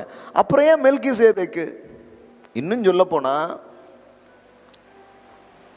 ஒரு பிள்ளைகளை அவங்க பெற்றோர் ஆசீர்வதிக்க வேண்டிய அவசியத்தை பைபிள் சொல்லுது. ஆமாம்.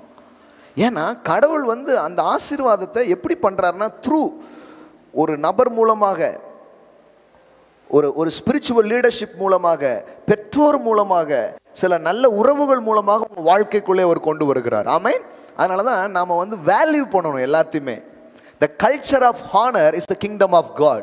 First honor God and honor your leaders, honor your parents, honor your relationships, because the blessings of God is works through honor. கனமணுதலின் அடிப்படையில தான் தேவனுடைய ஆசீர்வாத அந்த அந்த அந்த வாய்க்கால், அந்த ஆசீர்வாத சேனல்ஸ் இந்த பூமியிலே வேலை செய்கிறது என்பதை நாம் கற்றுக்கொள்ள வேண்டும். ஆமென். எஸ். அதனால தான் பாருங்க, எல்லாம் சொல்லுங்க, we need மெல்கிசேதேக். ஆமென்.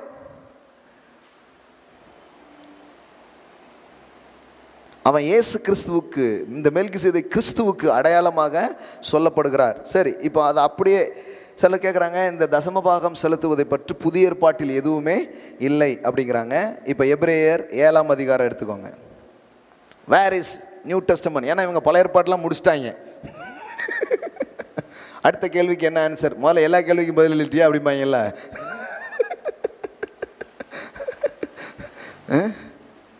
இதுகளுக்கு கொடுக்குற புத்தி எப்போவுமே கிடையாது. அதனால் மூணு கேள்வியும் கேட்கும்.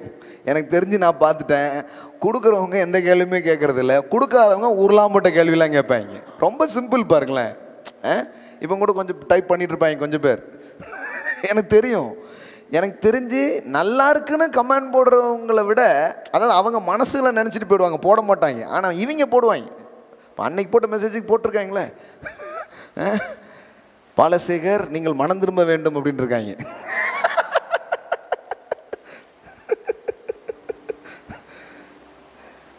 எபிரேயர் 7ஆம் அதிகாரம் பாருங்க, 1வது வசனம்.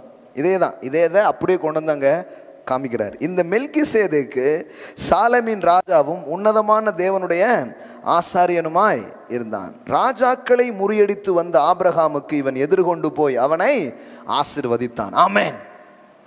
இப்போ சும்மா இல்லைங்க, 4 கிங்க இந்த ஆபிரகாம் அவன் கூட இருந்த வேலைக்காரங்க 300 பேர் கொண்ட வேலைக்காரங்களை கூட்டிட்டு போய் 4 ராஜாவை ஜெயிச்சுட்டு வந்துட்டாங்க பாருங்க. இது is not a normal success, it's a super natural victory. நீங்கள் உட்கார்ந்துட்டு ஏதோ என் சக்திக்கு அப்படி இல்லைங்க. நான் இன்னைக்கு பேசிட்டு இருக்கிறது என்னன்னா, வானம் திறக்கிறது என்ன, இந்த supernatural favour of God. உங்களுடைய வெற்றி இயற்கைக்கு அப்பாற்பட்டதாக அது இருக்கும். என்னங்க, இதை வச்சுக்கிட்டு இம்புட்டு சம்பாதிச்சிட்டீங்களா, இதை வச்சுட்டு இம்புட்டு காரியம் உங்கள் வாழ்க்கையில் நடந்துடுச்சா, அந்த மாதிரியான ஒரு விஷயங்க. 4 ராஜாவை ஆபிரகாம் என்ன பண்ணுறான், தான் வேலையாட்களை கூட்டிகிட்டு போய் என்ன பண்ணிட்டான், வின் பண்ணிட்டு வந்துட்டான் பாருங்க. அந்த வெற்றி தேவனால் வந்தது. முறியடித்து வந்த ஆபிரகாமுக்கு இவன் எதிர்கொண்டு போய் அவனை ஆசீர்வதித்தான். அவனை வந்து விஷ் பண்ணுறான், வா வெல்கம், கடவுள் தான் உனக்கு இந்த வெற்றியை கொடுத்தார். இவனுக்கு ஆபிரகாம் எல்லாவற்றிலும் தசமபாகம் கொடுத்தான். இப்போ நீங்கள் இதை கட்டுன்னு வாசிட்டு போயிட்டீங்க. சிலர் இருக்காங்க, ஆபிராம் தான் கொடுத்தான், ஆபிரகாம் கொடுக்கல அப்படிம்பாங்க. அதுக்கு தான் இதை வாசித்தேன் நான். ஏன்னா அங்கே என்ன போட்டிருக்கு, ஆபிராம் கொடுத்தான்னு தான் இருக்கு, ஆபிரகாம் கிடையாது. புரியுதா? நீங்கள் காமாக இருக்கீங்க, கொஞ்சம் பேர் அப்படி இருக்க மாட்டாங்க. அவங்களுக்காக தான் நான் இப்படி கூர்ந்துலாம் சொல்கிறது. இல்லைங்க, ஆபிரகாம் கொடுத்தான்னே பைபிளில் இருக்குது. இவனுக்கு, அதாவது இந்த கொடுக்காத பிள்ளைங்க, கொடுக்காத ஒரு கூட்டம் இருக்கு இல்லையா, அதுகள் இதெல்லாம் நோண்டும். ஆபிராம் கொடுத்தான், ஆபிரகாம் கொடுக்கவில்லை, அவங்களுக்காக தான் அந்த வசனம்லாம். இவனுக்கு ஆபிரகாம் எல்லாவற்றிலும் தசமபாகம் கொடுத்தான். இவனுடைய முதற் பேராகிய மெல்கிசேதேக்குக்கு நீதியின் ராஜா என்றும், பின் சாலமின் ராஜா என்பதற்கு சமாதானத்தின் ராஜா என்றும் அர்த்தமாம். இவன் தகப்பனும் தாயும் வம்ச வரலாறும் இல்லாதவன். இவன் நாட்களின் துவக்கமும் ஜீவனின் முடிவும் உடையவனாயிராமல் இவன் தேவனுடைய குமாரனுக்கு ஒப்பானவனாய் என்றைக்கும் ஆசாரியனாய் நிலைத்திருக்கிறான். ரொம்ப பெரிய ஒரு விஷயம். இவன் எவ்வளவு பெரியவனாய் இருக்கிறான் பாருங்கள். கோத்திர தலைவனாகிய ஆபிரகாம் முதலாய் கொள்ளையிடப்பட்ட பொருட்களில் இவனுக்கு தசமபாகம் கொடுத்தான். இதை ஏன் புதிய ஏற்பாட்டில், அதுவும் எபிரேயர் புத்தகத்தில் கொண்டு வந்து இதை பேசணும்? கொஞ்சம் யோசித்து பாருங்க. ரொம்ப முக்கியமான விஷயம் அதில் இருக்கு பாருங்க. லேவி புத்திரரில் ஆசாரியத்துவத்தை அடைகிறவர்களும் ஆபிரகாமின் அறையிலிருந்து வந்த தங்கள் சகோதரரான ஜனங்களின் கையிலே நியாயப்பிரமாணத்தின்படி தசமபாகம் வாங்குகிறதற்கு கட்டளை பெற்றிருக்கிறார்கள். ஆகிலும் அவருடைய வம்ச வரிசையில் வராதவனாகிய இவன் ஆபிரகாமின் கையில் தசமபாகம் வாங்கி வாக்குத்தத்தங்களை பெற்றவனை ஆசீர்வதித்தான். ஆமென். ப்ராமிஸ் அவனுக்கு இருக்குதுங்க, ஆனா தைத் வந்து அதை ஆக்டிவேட் பண்ணுது. வாக்குத்தத்தம் ஏற்கனவே யாருக்கு உண்டாயிடுச்சு? ஆனால் இங்கே என்ன போட்டிருக்கு பாருங்களேன், அவன் அதை வாங்கி வாக்குத்தத்தங்களை பெற்றவனை ஆசீர்வதித்தான். ஆமென். அதனால தான் பாருங்கள், நான் இதை செலுத்துகிற பிள்ளைங்க கொண்டு வந்து கொடுக்குறாங்க போது I release some blessings, I speak some blessings. ஏன்னா ஏற்கனவே அவங்களுக்கு வாக்குத்தத்தம் இருக்குது. ஆனால் தேவனுடைய ஸ்தானாதிபதியாக, தேவனுடைய பிரதிநிதியாக நாம் நின்று கொண்டு அதை வாங்கி அவர்கள் மேல் அந்த ஆசீர்வாதங்களை பேசுகிறோம். ஆமென். இன்னும் சொல்ல போனால் இது எப்படி சொல்லி வருதுங்கிறத உங்களுக்கு நான் விளக்குறேன் பாருங்கள். சிறியவன் பெரியவனாலே ஆசீர்வதிக்கப்படுவான், அதற்கு சந்தேகமே இல்லை. அன்றியும் இங்கே கவனிங்க, அன்றியும் இங்கே மரிக்கிற மனுஷர் தசமபாகம் வாங்குகிறார்கள். அங்கேயோ, எல்லாம் சொல்லுங்க, அங்கேயோ பிழைத்திருக்கிறான் என்று சாட்சி பெற்றவன் வாங்கினான். அப்போ இங்கே கடவுளுடைய பிரதிநிதியா நின்று மனிதர்கள் என்ன பண்ணுறாங்க, தசம பாகங்களை வாங்குகிறார்கள். ஆனால் ஆபிரகாம் யார்கிட்ட கொடுத்தான்னா, என்றென்றைக்கும் பிரதான ஆசிரியராக இருக்கிற இயேசுவின் கரங்களிலே அவன் கொடுத்தான். ஆமென். அப்போ தசம பாகத்தை பற்றி புதிய ஏற்பாட்டில் இல்லைன்னு, இங்கே மரிக்கிற மனிதர்கள் தசமபாகம் வாங்குகிறார்கள். எல்லாம் சொல்லுங்க, வாங்குகிறார்கள். அங்கேயோ பிழைத்திருக்கிறேன் என்று சாட்சி பெற்றவன் வாங்கினான். அன்றியும் மெல்கிசேதேக்கு ஆபிரகாமுக்கு எதிர்கொண்டு போன போது லேவியானவன் தன் தகப்பனுடைய அறையிலே இருந்தபடியினால் தசமபாகம் வாங்குகிற அவனும் ஆபிரகாமின் மூலமாய் தசமபாகம் கொடுத்தான் என்று சொல்லலாம். பா, புரியுதா உங்களுக்கு? ஆக்சுவலி இந்த லேவி கோத்திரம் தான் ஆசாரியத்துவத்துக்காக நியமிக்கப்பட்ட கோத்திரம்.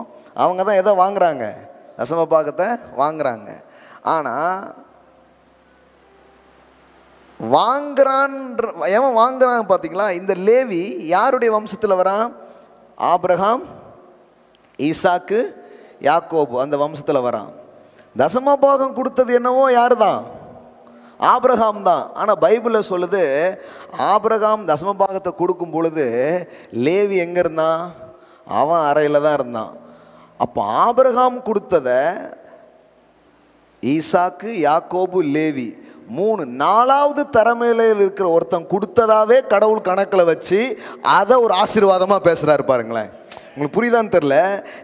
டைட்ஸ் கொடுக்கும்போது நீங்கள் மட்டும் கொடுக்கல, அது ஒரு ஜெனரேஷனவே கணக்கில் கொள்ளப்பட்டு அது ஒரு ஆசீர்வாதமாக மாற ஆரம்பிக்குது.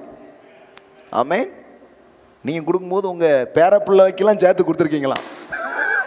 என்ன, நான் நிறைய பார்க்கல, சிலதை நீங்கள் பார்ப்பீங்க, சிலதை உங்கள் பிள்ளைங்க பார்ப்பாங்க, சிலதை உங்கள் பேர பிள்ளைங்க, பிள்ளைகளின் பிள்ளைகள் கூட அவர்கள் பார்ப்பார்கள். ஆமென். அவன் அறையில் இருந்தானா, லேவியும் கொடுத்தான்னு என்ன பண்ண முடியும், சொல்ல முடியும். ஏன்னா அவன் யாருக்குள்ளே தான் இருந்தான்? ஆபிரகாமுக்குள்ளே தான் இருந்தான். ஆமென். இப்போ தைத்திங்க கடவுள் அந்த நேரத்துக்கான ஒரு மேட்டராக பார்க்காம 4 தலைமுறைக்கான காரியமாக பார்க்குறாரு. உங்களுக்கு புரியுதுங்களா அதனுடைய விஷயம் எவ்வளோ ஆழமாக இருக்குதுன்ட்டு? வாங்குகிற அவனும் ஆபிரகாமின் மூலமாய் தசமபாகம் கொடுத்தான் என்று சொல்லலாம். அப்போது புதிய ஏற்பாட்டில் எதுவுமே அதை பற்றி சொல்லலன்னு போடல. புதிய ஏற்பாட்டில் இவ்வளோ அழகாக என்ன பண்ணுறாரு, சொல்கிறார். சரி, இப்போ ஒரே ஒரு விஷயத்தை சொல்லி முடிக்க விரும்புகிறேன். அப்பொழுது அப்படின்னு சொன்னார் பார்த்தீங்களா? அப்பொழுது வானத்தின் பலகணிகளை திறந்து அப்படிங்கிறார். அப்போ நிறைய பேருக்கு என்ன, நம்ம செய்ய ஆரம்பித்த உடனே தான் கடவுள் செய்ய ஆரம்பிக்கிறாரா? இப்போ கிரியை மாறி இருக்க அப்படின்னு கேள்வி கேட்குறாங்க. ரொம்ப சிம்பிளாக சொல்கிறேன் பாருங்கள். உங்களுக்கு முதல்ல ஒரு கிரியை கிடையாது. அதான் முதலே சொல்லிட்டேன், தசமபாகம் என்பது நியாயப்பிரமாணத்துக்கு கீழே இல்லை, அது எங்கே இருக்குது? கிருபையின் கீழே இருக்குது. அது ஆபிரகாமின் காலத்திலேயே அது வைக்கப்பட்டது. அது என்றென்றும் தொடர்கிற ஒரு விஷயமா இருக்குது. கடவுள் அதை என்ன பண்ணல, மாற்றவே இல்லை. இப்போ நீங்கள் கொண்டு வந்து கொடுக்கும்போது அது கிரியையா இல்லை. நீங்கள் கொண்டு வந்து கொடுக்கும்போது என்ன பண்ணுறீங்கன்னா, தேவனோடு ஒத்துழைக்கிறீங்க. தேவனோடு என்ன பண்ணுறீங்க, ஒத்துழைக்கிறீங்க. ஏன்னா தேவனுடைய ராஜ்யத்தில் எல்லா காரியமும் மனிதனின் ஒத்துழைப்பின் பேரிலேயே நடக்கிறது. இது ரொம்ப முக்கியமான ஒரு விஷயம். ஏன் நான் இங்கே ஜெபம் பண்ணுறீங்க? அப்போ ஜெபம் கிரியையா? அப்படி பார்த்தா எல்லாமே எப்படி இருக்கும், கிரியா இருக்கும். கிரியைன்னு அப்போ எல்லாம் கிருபைன்னு சொல்கிறோமே, ஏன் கிரியைன்னு தசம பாகத்தை பேசிகிட்டு இருக்கோம், ஜெபத்தெல்லாம் பற்றி பேசிகிட்டு இருக்கிறோம்? அப்போ அது கிரியை தானே? இல்லை இல்லை இல்லை. இந்த பூமியில் அதான் சொல்கிறேன் நான், தேவன் எல்லாத்தையுமே ரெடி பண்ணி வச்சிருக்கிறாரு, அதான் கிருபை. அந்த கிருபைக்கு நீங்கள் கொடுக்குற ரெஸ்பான்ஸ் வந்து கிரியை கிடையாது. சோறை எடுத்து கொண்டு வந்து அம்மா வாயில் விட்டும்போது நீங்கள் என்ன பண்ணுறீங்க? ஆண் திறக்கீங்க, உடனே அது கிரியை கிடையாது, நீங்கள் அதுக்கு ஒரு ரெஸ்பான்ஸ் பண்ணுறீங்க. ஆமென். நீங்கள் ஆண் திறந்ததுனால சோறு தரலைங்க. இன்னும் புரியுற மாதிரி சொல்கிறேன். நீங்கள் இப்படி ஒரு சரி மனிதர்கள் எல்லாம் கொடுக்குறாங்களே அப்போ நம்ம கொடுப்போம் அப்படின்னு கடவுள் முடிவு பண்ணல. கடவுள் கொடுக்கணும்னு முடிவு பண்ணிட்டு உங்களை திறக்க சொல்கிறார். அவருக்கு ஆசை, உன் பர்ஸில் இருக்கிற பணத்தில் நீ வாழக்கூடாது, என் பர்ஸில் இருக்கிற பணத்தில் தான் நீ வாழணும். ஆமென். That is the desires of God. எத்தனை பேருக்கு இது புரியுன்னு தெரியல. உன் பர்ஸில் இருக்கிற பணத்தில் வாழ்கிறதுக்கு ஒன்றை நான் கூப்பிடல, நீ அதை கொண்டு வாங்குறாரு. ஆண்டவரே என் பர்ஸை கேட்கீங்களே, அது காலி ஆகிட்டுனா என்ன பண்ணுறது? அங்கே தான் ஒரு இது வேலை நடக்குது. கொண்டு வாங்குறாரு. இது மட்டும் தானே இருக்குது. அது பைபிள் ஃபுல்லாக நீங்கள் அந்த மாதிரி ஒரு இதை நீங்கள் பார்க்க முடியும். ஒரு சிறுவன் வச்சுருக்கிறான், கொண்டு வாங்குறாரு. எம்டி போட்டு தான் இருக்குது, கொண்டு வாங்குறாரு. இதெல்லாம் பார்த்தா வாங்குறது மாதிரியே தெரியுது, இது வாங்குறதே கிடையாது. இப்போ நான் ஜோசுவாட கேட்பேன், அப்பாவுக்கு என்ன வாங்கி தருவேன் பிறந்த நாளுக்கு? உன் பிறந்த நாளுக்கு என்ன கிஃப்ட்டு எனக்கு தருவேன்? எனக்கு ஏதாவது ட்ரீட் கிடையாதான்ட்டு நான் தான் கொடுப்பேன். அது பேசுகிறது அப்படி பேசிகிட்டு இருப்போம், ஆனால் பண்ணுறது பூரா நம்ம தான் பண்ணுவோம். அது மாதிரி இது வந்து அதான் சொல்கிறேன், நான் பிதாவானாலுங்கிற இது அப்பா பிள்ளை ஒரு இது மாதிரி. அவர் சொல்கிறாரு, நான் எல்லாம் ரெடி பண்ணி வச்சுருக்கேன், ஆனால் நீ என்னை நம்பவும் என்னை சார்ந்து கொள்ளவும் நீ கொஞ்சம் தீர்மானம் எடுத்துப்பார். அப்போ உன் பர்ஸில் வாழ மாட்டேன், என் பர்ஸில் இருந்து நீ வாழ ஆரம்பிப்பேன். இன்னும் சொல்லப்போனால் சிம்பிளாக புரிகிற மாதிரி சொல்கிறேன்னே, உன் பர்ஸை நீ திறக்கும் போது என் பர்ஸு உனக்காக திறக்கப்படுதுங்கிறார்.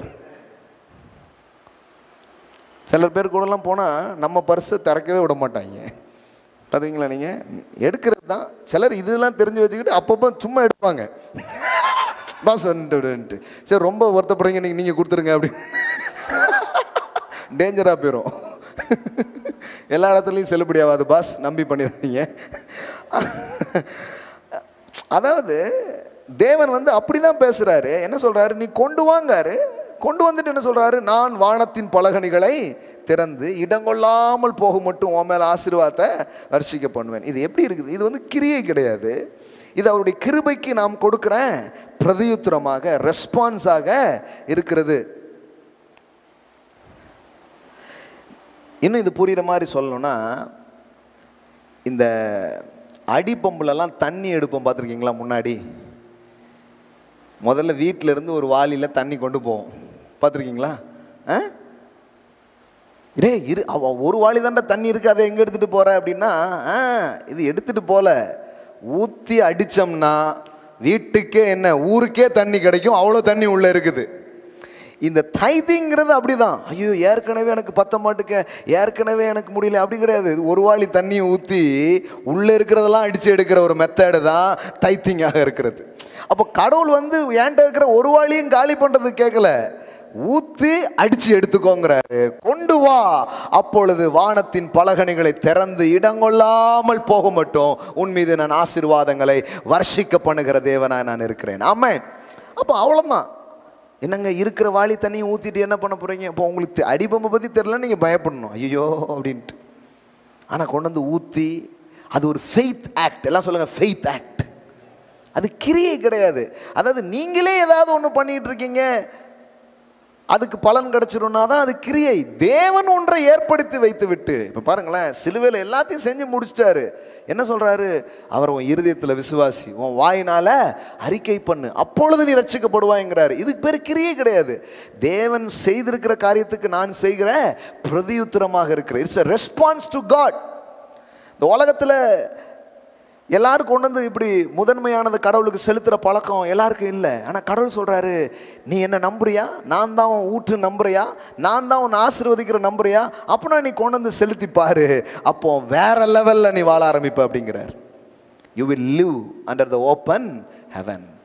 திறந்த வானத்துக்கு கீழே நீ வாழ ஆரம்பிப்ப. அப்போ இது ஒரு கிரியை கிடையாது, இது ஒரு கிருபையின் வழிதான். தேவன் செய்து வைத்திருக்கிற காரியத்திற்கு நீங்கள் பண்ணக்கூடிய ரெஸ்பான்ஸாக அது இருக்கிறது. ஆமென். அப்போது என் ஆலயத்தில் ஆகாரம் உண்டாயிருக்கும்படி தசம பாகங்கள் எல்லாம் பண்டசாலையில் கொண்டு வாருங்கள், அப்பொழுது நான், எல்லாம் சொல்லுங்க, அப்பொழுது நான். அதாவது என்னமோ நம்ம தான் முதல்ல ஆக்ட் பண்ணுற மாதிரி இருக்கும். இல்லை, அவர் போரை போட்டு தண்ணியை ரெடி பண்ணி வச்சுட்டு ஊற்றுங்க. இப்போ யாருடைய ஆக்ட் ஃபர்ஸ்ட்டில் வந்து நினைக்கிறீங்க? ஸ்டோர் ஹவுஸில் எல்லாத்தையும் ரெடி பண்ணிவிட்டு தம்பி சாவியை போடுங்கிறார். அந்த சாவி தாங்க தைத்திங்க, வேறு ஒன்றுமே கிடையாது. ஸ்டோர் ஹவுஸில் இருக்கிறது எல்லாம் உனக்கு தான், நீ வந்து சாவியை போடு தரேங்கிறாரு. என்ன சாவி? ஓன்ட்ட இருக்கிறத எடுத்து திறந்தன்னா அதான் சாவி, உள்ளே இருக்கிறதெல்லாம் உனக்குங்கிறார். ஹல்லேலூயா. வானத்தின் பல மதகுகளை நான் திறந்து இடங்கொள்ளாமல் போக மாட்டேன். எல்லாம் சொல்லுங்க, இடங்கொள்ளாமல் போக மாட்டேன். ஏங்க, கடவுளுக்கு ஒரு ஐடியா இருக்கும்னா ஏதோ போதுமானது உங்களுக்கு இருக்கிறது அப்படிங்கிறது இல்லை. இடங்கொள்ளாமல் போக மட்டும் வாழுகிற வாழ்க்கை தான் உங்களுக்கான தேவனுடைய யோசனையாக அது இருக்கிறது. ஆமென். ஓவர்ஃப்ளோ, எல்லாம் சொல்லுங்க, ஓவர்ஃப்ளோ. இடங்கொள்ளாமல் போக மட்டும் நான் உன் மீது ஆசீர்வாதத்தை வருஷிக்க மாட்டேனோ என்பதை சோதித்து பார் அப்படிங்கிறாரு. அப்போ இது ஒரு கிரியை கிடையாது, இது நிறைய இடத்துல இருக்குது. ஃபைனலாக ஒரே ஒரு வசனம் வாசித்து நான் ஜெபிக்க விரும்புகிறேன். நீதிமொழிகள் 3:10 பாருங்க. ரெண்டுமே 3:10 தான். ஹலோ, மல்கியா 3:10, நீதிமொழிகள் 3:10. மறக்காதுன்னு நினைக்கிறேன். நீதிமொழிகள் 3:10 பாருங்க. த சேம் திங்ஸ், அதே விஷயத்த சாலமோன் ஞானி அங்கே சொல்கிறாரு. 9வது வசனத்திலேருந்தே நான் படிக்கிறேன். உன் பொருளாலும் உன் எல்லா விளைவின் முதற் பலனாலும் கர்த்தரை கனம் பண்ணு. நான் சொல்லிட்டேன் இல்லையா, இது ஏதோ பணம் கொடுக்குற மேட்டர் இல்லை, இது என்னது? கணம். எல்லாம் சொல்லுங்க, கணம், ஹானர். காசு கொடுக்குறேன் இல்லை, கணம், மரியாதையை நான் என்ன பண்ணுறேன்? செலுத்துறேன். அப்போ கனம் பண்ணு, அப்பொழுது, அங்கேயும் அதே தான் வருது, அப்பொழுது உன் களஞ்சியங்கள் பூரணமாய் நிரம்பும், உன் ஆலைகளில் திராட்சரசம் புரண்டு ஓடும். 2 காரியங்கள் மேலே வசனம் சொல்லுது. உன் களஞ்சியங்கள் பூரணமாய் நிரம்பும், உன் அக்கௌண்ட் நிரம்பியே இருக்குங்கிறார். ஹல்லேலூயா. உன் களஞ்சியம் நிரம்பியே இருக்கும் அப்படிங்கிறார். குறையவே குறையாதுங்கிறார். நான் இதை எக்ஸ்பீரியன்ஸ் பண்ணி தான் உங்ககிட்ட பேசிகிட்டு இருக்கிறேன். நான் குறையவே குறையாது. எடுத்துகிட்டே இருக்கிறோம், கொடுத்துட்டே இருக்கிறோம், செஞ்சுக்கிட்டே இருக்கிறோம், பெருகிக்கிட்டே இருக்கு, நிரம்பும். அப்புறம் சொல்கிறாரு, உன் ஆலைகளில், அதான் உங்கள் பிஸ்னஸ் வேர்ல்ட், உங்களுடைய தொழில், நீங்கள் செய்கிற வேலை, அதில் சொல்கிறாரு உன் ஆலைகளில், தொழிற்சாலைகளில் திராட்சை ரசம் புரண்டு ஓடும். யாருக்கு பிஸ்னஸ் இருக்குதோ இல்லையப்பா, உனக்கு புரண்டோடுகிற ஒரு பிஸ்னஸ் இருக்கும், உனக்கு புரண்டு ஓடுங்கிறார். ஏன்னா நீ வந்து இந்த உலகத்தில் என்ன நிலவரம் அதில் இல்லை, வானம் திறந்து உன் மேலே கொட்டப்படுகிறது, அதற்கு கீழே வாழ தேவன் உன்னை அழைத்திருக்கிறார். ஆமென். லிவிங் அண்டர் த ஓப்பன் ஹெவன்னா இதாங்க. த tithing is a key to open heaven. வானத்தை திறக்கிற சாவியை தேவன் நம் கரங்களில் கொடுத்திருக்கிறார். விசுவாசத்தின் செயலாக அது இருக்கிறது. ஆமென். ஹல்லேலூயா. எழுந்து நிற்போம். அடுத்த வாரம் இன்னும் நிறைய பேச போகிறேன். ஒன்று சொல்ல விரும்புகிறேன். எழுந்து நிற்போம். நீங்கள் இப்பொழுது கத்திற்கென்று நீங்கள் கொடுக்க விரும்புகிறவர்கள் உங்கள் கரங்களை எடுத்துக்கொள்ளலாம். ஆன்லைன் மூலமாக உங்களுடைய டைட்ஸ் அண்ட் ஆஃபரிங், உங்களுடைய சீட்ஸ், நீங்கள் எது கொடுக்க விரும்பினாலும் எடுத்துக்கொள்ளலாம். இதை பற்றி உங்களுக்கு வெளிப்பாடே வரலன்னா விட்டுருங்க, ஆண்டவர்கிட்ட கேளுங்க. ஆண்டவரே, பிடுங்கிறதுக்காக கேட்குறாங்களா, பயமாக இருக்கு ஆண்டவரே, எனக்கு கொஞ்சம் சொல்லித்தாங்களான்னு கேளுங்க, அவரே உங்களுக்கு வெளிப்படுத்துவார். உங்கள் பாக்கெட்டை காலி பண்ணுற நோக்கம் எங்கள் நோக்கம் கிடையாது. உங்கள் பாக்கெட்டை நிரப்புவது தான் தேவனுடைய நோக்கமும் எங்களுடைய நோக்கமுமாக இருக்கிறது. அந்த அதை இருதயபூர்வமாக விசுவாசித்து அதை பேசி கொண்டிருக்கிறோம். ஒரே ஒரு ஃபைனல் கொஸ்டினோட நான் முடிக்க விரும்புகிறேன். என்னென்னா, ஒரே கேள்வி மக்கள் என்கிட்ட கேட்குறாங்க. என்ன கேள்வினா, கொடுத்து விட்டு எதிர்பார்க்கலாமா அப்படின்னு கேட்குறாங்க. கொடுத்து விட்டு எதிர்பார்க்கலாமா? நீங்கள் பைபிள், நான் இன்றைக்கி ஒரு ஒரு ஒரு ஒரு ஒர்க்கு மாதிரி நீங்கள் செஞ்சு பாருங்கள். எங்கெல்லாம் பைபிளில் கிவிங் பற்றி இருக்குதோ அங்கெல்லாம் பைபிள் எதிர்பார்க்க சொல்லுகிறது. எந்த வசனம் இப்போ நம்ம வாஸ்தவமாக என்ன வாஸ்தவம்? உன் விளைவின் முதற் பலனால் கர்த்தரை கனம் பண்ணு. கனம் பண்ணுனா கனம் பண்ணு, போயிட்டு வா அப்படின்னு பைபிள் மூடல. அப்பொழுது உன் களஞ்சியத்தை பூரணமாய் நிரப்புவேன், உன் ஆலைகளில் திராட்சை புரண்டு ஓடுங்கிறது கர்த்தர் சொல்றாரு. ஆனா நிறைய பேர் என்ன சொல்றாங்கன்னா, நாம எதிர்பார்ப்போடு கொடுக்க கூடாது அப்படின்னு பைபிள் சொல்லங்க. நான் அதான் அடிக்கடி சொல்றேன், ரொம்ப my simple and humble request, ரொம்ப பெரிய பரிசுத்தவான ஆயிராதீங்க. மிஞ்சின நீதிமானாலாம் ஆக வேண்டிய அவசியமே. கடவுள் சொல்றார், நீ கொண்டு வா, நான் வானத்தின் பலகணிகளை திறப்பேன். அவர் இப்ப இந்த வசனத்தை வாசிக்கும் போது எனக்கு எதிர்பார்ப்பு வருதா இல்லையா? ஆண்டவரே உங்க பின்னாடி வரோம், என்ன கிடைக்கும்னு கேட்கிறான். என்ன கிடைக்கும் என்றா கேட்டாய், வாயிலேடி வாயிலேடி அப்படின்னு சொல்லல அவரு. அவர் சொல்றாரு, இன்மையிலும் மறுமையிலும் 100 மடங்கு நீ பெற்றுக்கொள்வாய் அப்படின்னு சொன்னார். ஆமென். நடஞ்சா நடக்கலையா பேதுருடைய வாழ்க்கையில? கேட்டான்ல என்ன கிடைக்கும்னு, 100 மடங்குன்னாரு. வீட்டு பத்திரம்லாம் காலடியில் கொண்டு வந்து வச்சிருக்காங்க, நான் பொண்ணும் வெள்ளியும் கொண்டு கொட்டி இருக்கிறாங்க. 100 மடங்கு, 100 மடங்கு இன்மையிலும் மறுமையிலும். சிலர் நாம இன்மைக்காக அப்படின்றாங்க, சிலர் இன்னும் அப்படியே விட்டாங்க மறுமைக்காக. அப்போ அவன் என்னதான் பண்ண முடியும்? நீங்க ஆலயத்தில் ஆகாரத்தை கொண்டு ஸ்டோர் ஹவுஸில் நிரப்பணும். கடவுளுடைய பிள்ளைகள் களஞ்சியமும் பொக்கிஷமும் இருக்கணும். ஒரு ஆலயம் நிரம்பி இருக்கணும். அந்த ஆலயம்தான் மாநகராட்சியை விட நிறைய பணம் இருக்கணும். ஆமாம், நான் நம்புகிறேன். திருநெல்வேலி, தூத்துக்குடி, சுத்தில, நாகர்கோவில் எல்லாம் சேர்த்து எல்லா டிஸ்ட்ரிக்டையை விட ஏகப்பட்ட பணம் நம்மகிட்ட இருக்கணும். நாம் மக்களை ஆசீர்வதிக்கிற ஒரு ஊழியத்தை நாம் செய்ய வேண்டும். ஆமாம், நான் சொல்கிறேன், இந்த மினிஸ்ட்ரியில் கவர்னன்ட் பார்ட்னரா, தைதரா விதைக்கிறவங்களாம் நீங்கள் இருப்பீங்கன்னா, இது எழும்ப எழும்ப நீங்களும் எழும்பிக் கொண்டே இருப்பீர்கள் நான் சொல்லுகிறேன். உங்கள் மேலே அந்த ப்ராஸ்பரிட்டி அனாயிண்டிங் வேலை செய்ய நான் உங்களுக்கு சொல்கிறேன். என் தேவன் உண்மையுள்ளவராக இருக்கிறார். அன்றைக்கு மெல்கிசேதேக் ஆபிரகாம் இடத்துல பெற்றுக்கொண்டு ஆசீர்வதித்தது போல இன்றைக்கும் அதே காரியங்களை ஹல்லேலூயா ஹல்லேலூயா பேசும்படிக்காக ஹல்லேலூயா நிற்கிறோம். அப்போ கொடுத்து விட்டு எதிர்பார்ப்பது தவறல்ல. ஏனென்றால் தேவனுடைய வார்த்தையின் அடிப்படையில் நான் எதிர்பார்க்கிறேன். தேவன் இப்படி செய்யும்படி சொன்னார், நான் செய்கிறேன். அவர் இப்படி செய்வேன் என்று சொல்லியிருக்கிறார், ஆகையால் நான் எதிர்பார்க்கிறேன். அப்போ நீங்கள் கொண்டு கொடுத்துட்டு அப்படியே போயிடக்கூடாது. ஏதோ காசு போட்டாச்சு போகிறோம் அப்படி போகக்கூடாது. ஆண்டவரே நான் விதைச்சிருக்கிறேன், நீங்கள் சொல்லியிருக்கிறீங்க, வானத்தின் பலகணிகளை திறந்து இடங்கொள்ளாமல் போக மாட்டோம், என்னை ஆசீர்வதிப்பேன் என்று உம்முடைய வார்த்தை சொல்லுகிறது. உம்முடைய வார்த்தையின்படி எனக்கு ஆக கடவது. இதில் ஏதாவது தப்பு இருக்குதுங்களா? இதில் ஒரு தப்புமே கிடையாது. உன் விளைவின் முதற்பலனை கொண்டு வா, அப்பொழுது உன் களஞ்சியம் நிரம்பும், அப்பொழுது உன் ஆலைகளில் திராட்சரசம் புரண்டவுடன் நீர் சொல்லியிருக்கிறீர்.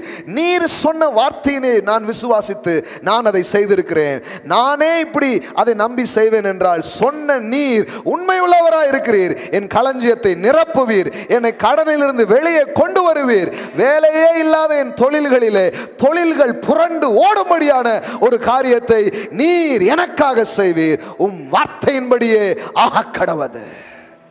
வானத்தை திறப்பேன்னு நம்ம ஏதோ எதிர்பார்த்துட்டு இல்ல, திறப்பேன்னு அவர் சொல்லியிருக்கிறார். சொன்னபடியினால் நாம் எதிர்பார்க்கிறோம். இயேசு வருகிறார் அப்படின்னு ஏன் சொல்றோம்? வருவேன்னு சொன்னார், அதனாலதான் எதிர்பார்க்கிறீங்க. அதே தான் நானும் சொல்லிட்டு இருக்கிறேன். வானத்தை திறந்து உன் மேல ஊத்துவேன்னு அவர் சொல்லி இருக்கிறார். சொன்னவரிடத்துல நான் எதிர்பார்க்கிறேன். இதுக்கு பேர் இச்சையோ பேராசையோ, இதுக்கு பேர் தப்பான விருப்பமோ ஒரு நாளும் கிடையாது. I am expecting according to his word. நான் ஏதோ சுய இச்சையில் ஏதோ பொருளாசையில் நான் எதிர்பார்க்கல. தேவன் சொல்லி இருக்கிறார், ஆகையினால் நான் எதிர்பார்க்கிறேன். சிறுக விதைக்கிறவன் சிறுக அறுப்பான், பெருக விதைக்கிறவன் பெருக அறுப்பான் என்று தேவனுடைய வார்த்தை சொல்லுகிறார். அப்போஸ்தலனாகிய பவுல் சொல்லுகிறார், கர்த்தர் உங்கள் நீதியின் விளைச்சலை வர்த்திக்க செய்வார் என்றும், பெருக விதைக்கிறவன் பெருக அறுப்பான் என்றும் கர்த்தருடைய வார்த்தை சொல்லுகிறது. இப்போ வார்த்தையின்படி செய்து வார்த்தையின்படி நான் எதிர்பார்க்கிறேன். சும்மா ஒரு செயலை நான் செய்யலை. பேதுரு அப்போஸ்தலன் சொல்றது மாதிரி வார்த்தையின்படி வலையை போடுகிறேன். வார்த்தையை சும்மா கேட்கிற ஆளா மட்டும் இல்ல, அந்த வார்த்தையின்படி நான் போடுகிறேன். போட்டுவிட்டு மீனை நான் எதிர்பார்க்கிறேன். மீன்களால் படகுகள் நிரம்புகிறது. ஆமென், ஹல்லேலூயா ஹல்லேலூயா. கரங்களை எடுத்துக்கொள்ளுங்க. ஆசீர்வாதத்தை நாம் ஜெபிக்க போகிறோம். ஆன்லைனில், அக்கௌண்ட்டில், Google Pay, Facebook, what ever be, நீங்கள் என்ன ஆப்ஷன்ஸ்லாம் இருக்குதோ அதெல்லாம் இருக்குது. நீங்கள் பயன்படுத்தி நீங்கள் விதைக்கலாம். உங்கள் கரங்களை எடுத்துக்கொள்ளுங்கள். நான் ஜெபம் செய்ய விரும்புகிறேன். தேங்க்யூ ஃபாதர், தகப்பனே, இந்த நாளில் உம்முடைய வார்த்தையின் வெளிச்சங்களை எங்களுக்குள்ளாக நாங்கள் பெற்றுக்கொள்கிறோம். Thank you Holy Spirit. ஹல்லேலூயா. ஆண்டவரே, உம்முடைய வசனங்கள் சுகத்தை எங்களுக்கு தருகிறது, விசுவாசத்தை தருகிறது, விடுதலையை தருகிறது, நம்பிக்கையை தருகிறது. நாங்கள் இந்த பூமியில் வேறு மாதிரி ஒரு வாழ்க்கையை வாழ போகிறோம். எங்களுடைய ஆசீர்வாதம் வேறு மாதிரி அது இருக்க போகிறது. நாங்கள் இன்றைக்கி எங்கள் பர்ஸை திறக்கிறோன்னா அதிலிருந்து நாங்கள் வாழ போகிறது இல்லை. உங்கள் பர்ஸை எங்களுக்காக நீங்கள் திறக்கிறீங்க, அது ரொம்ப பெருசு. வானத்தை எங்களுக்காக திறக்கிறீங்க. உங்களுடைய பர்ஸை எங்களுக்காக நீங்கள் திறக்கிறீங்க. இடங்கொள்ளாமல் போக மட்டுமாய் எங்கள் மீது ஆசீர்வாதத்தை வருஷிக்க பண்ணுவேன் என்று நீர் வாக்கு பண்ணியிருக்கிறீர். உம்முடைய வார்த்தையின் அடிப்படையிலேயே இன்றைக்கு தீர்மானம் செய்து, உம்முடைய வார்த்தையின் அடிப்படையிலேயே இன்றைக்கு கொடுக்கும்படிக்காய் எடுத்திருக்கிற விதைகளையும் தசமபாகங்களையும் காணிக்கைகளையும் இப்பொழுதே நாங்கள் ஆசீர்வதிக்கிறோம் கர்த்தாவே. இப்பொழுதே அதன் மேல் ஆசீர்வாதத்தை நாங்கள் கமாண்ட் பண்ணுறோம். தசம பாகங்களை பெற்றுக்கொண்டு வாக்குத்தத்தம் பண்ணப்பட்ட ஆபிரகாமை ஆசீர்வதித்தான் எழுதியிருக்கிறது. இந்த பூமியிலே மரிக்கிற மனிதர்கள் வாங்குகிறார்கள், அங்கோ என்றென்றும் பிழைத்திருக்கிறவர் வாங்குகிறார். ஆண்டவரே, உம்முடைய பிரதிநிதிகளாய் நின்று நாங்கள் இதை பெற்றுக்கொள்ளும் பொழுது நீர் அதை உம்முடைய கரங்களில் பெற்று உம்முடைய ஜனங்களை ஆசீர்வதிக்கிறீர் கர்த்தாவே.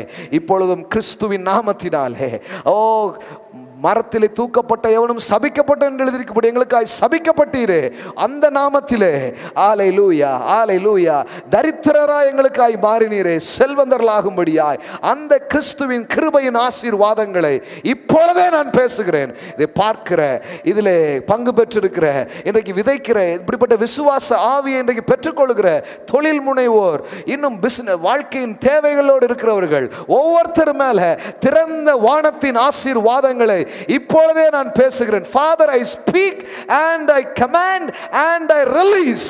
Hallelujah.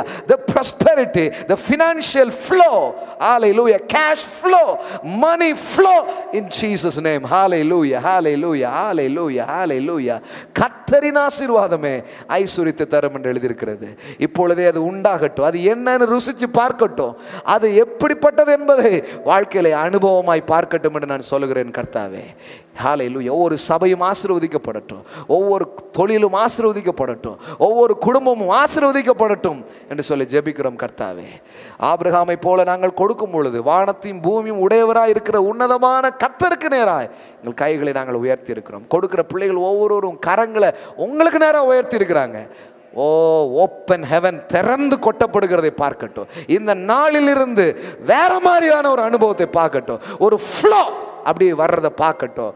பண விஷயத்தில் இருக்கிற தடைகள் நீங்கட்டும், பண விஷயங்கள் இருக்கிற போராட்டங்கள் நீங்கட்டும், பண விஷயங்களிலே இருக்கிற குறுகலான நிலைகள் நீங்கி ஒரு பெருக்கம் ஏற்படட்டும். நான் பேசுகிறேன் ஆண்டவரே. You are the God of increase. நீர் பெருக்கத்தின் தேவன், அறுவடையின் தேவன். விதைக்கிற ஒவ்வொரு பிள்ளைகளுக்கும் அறுவடையை கொடுக்கும்படிக்காய் ஜெபிக்கிறோம். அவ்விதமாய் செய்கிறீர், உமக்கு நன்றி. இயேசுவின் நாமத்தினால் பிதாவே. Amen, amen, amen, amen, amen. Praise God. Hallelujah.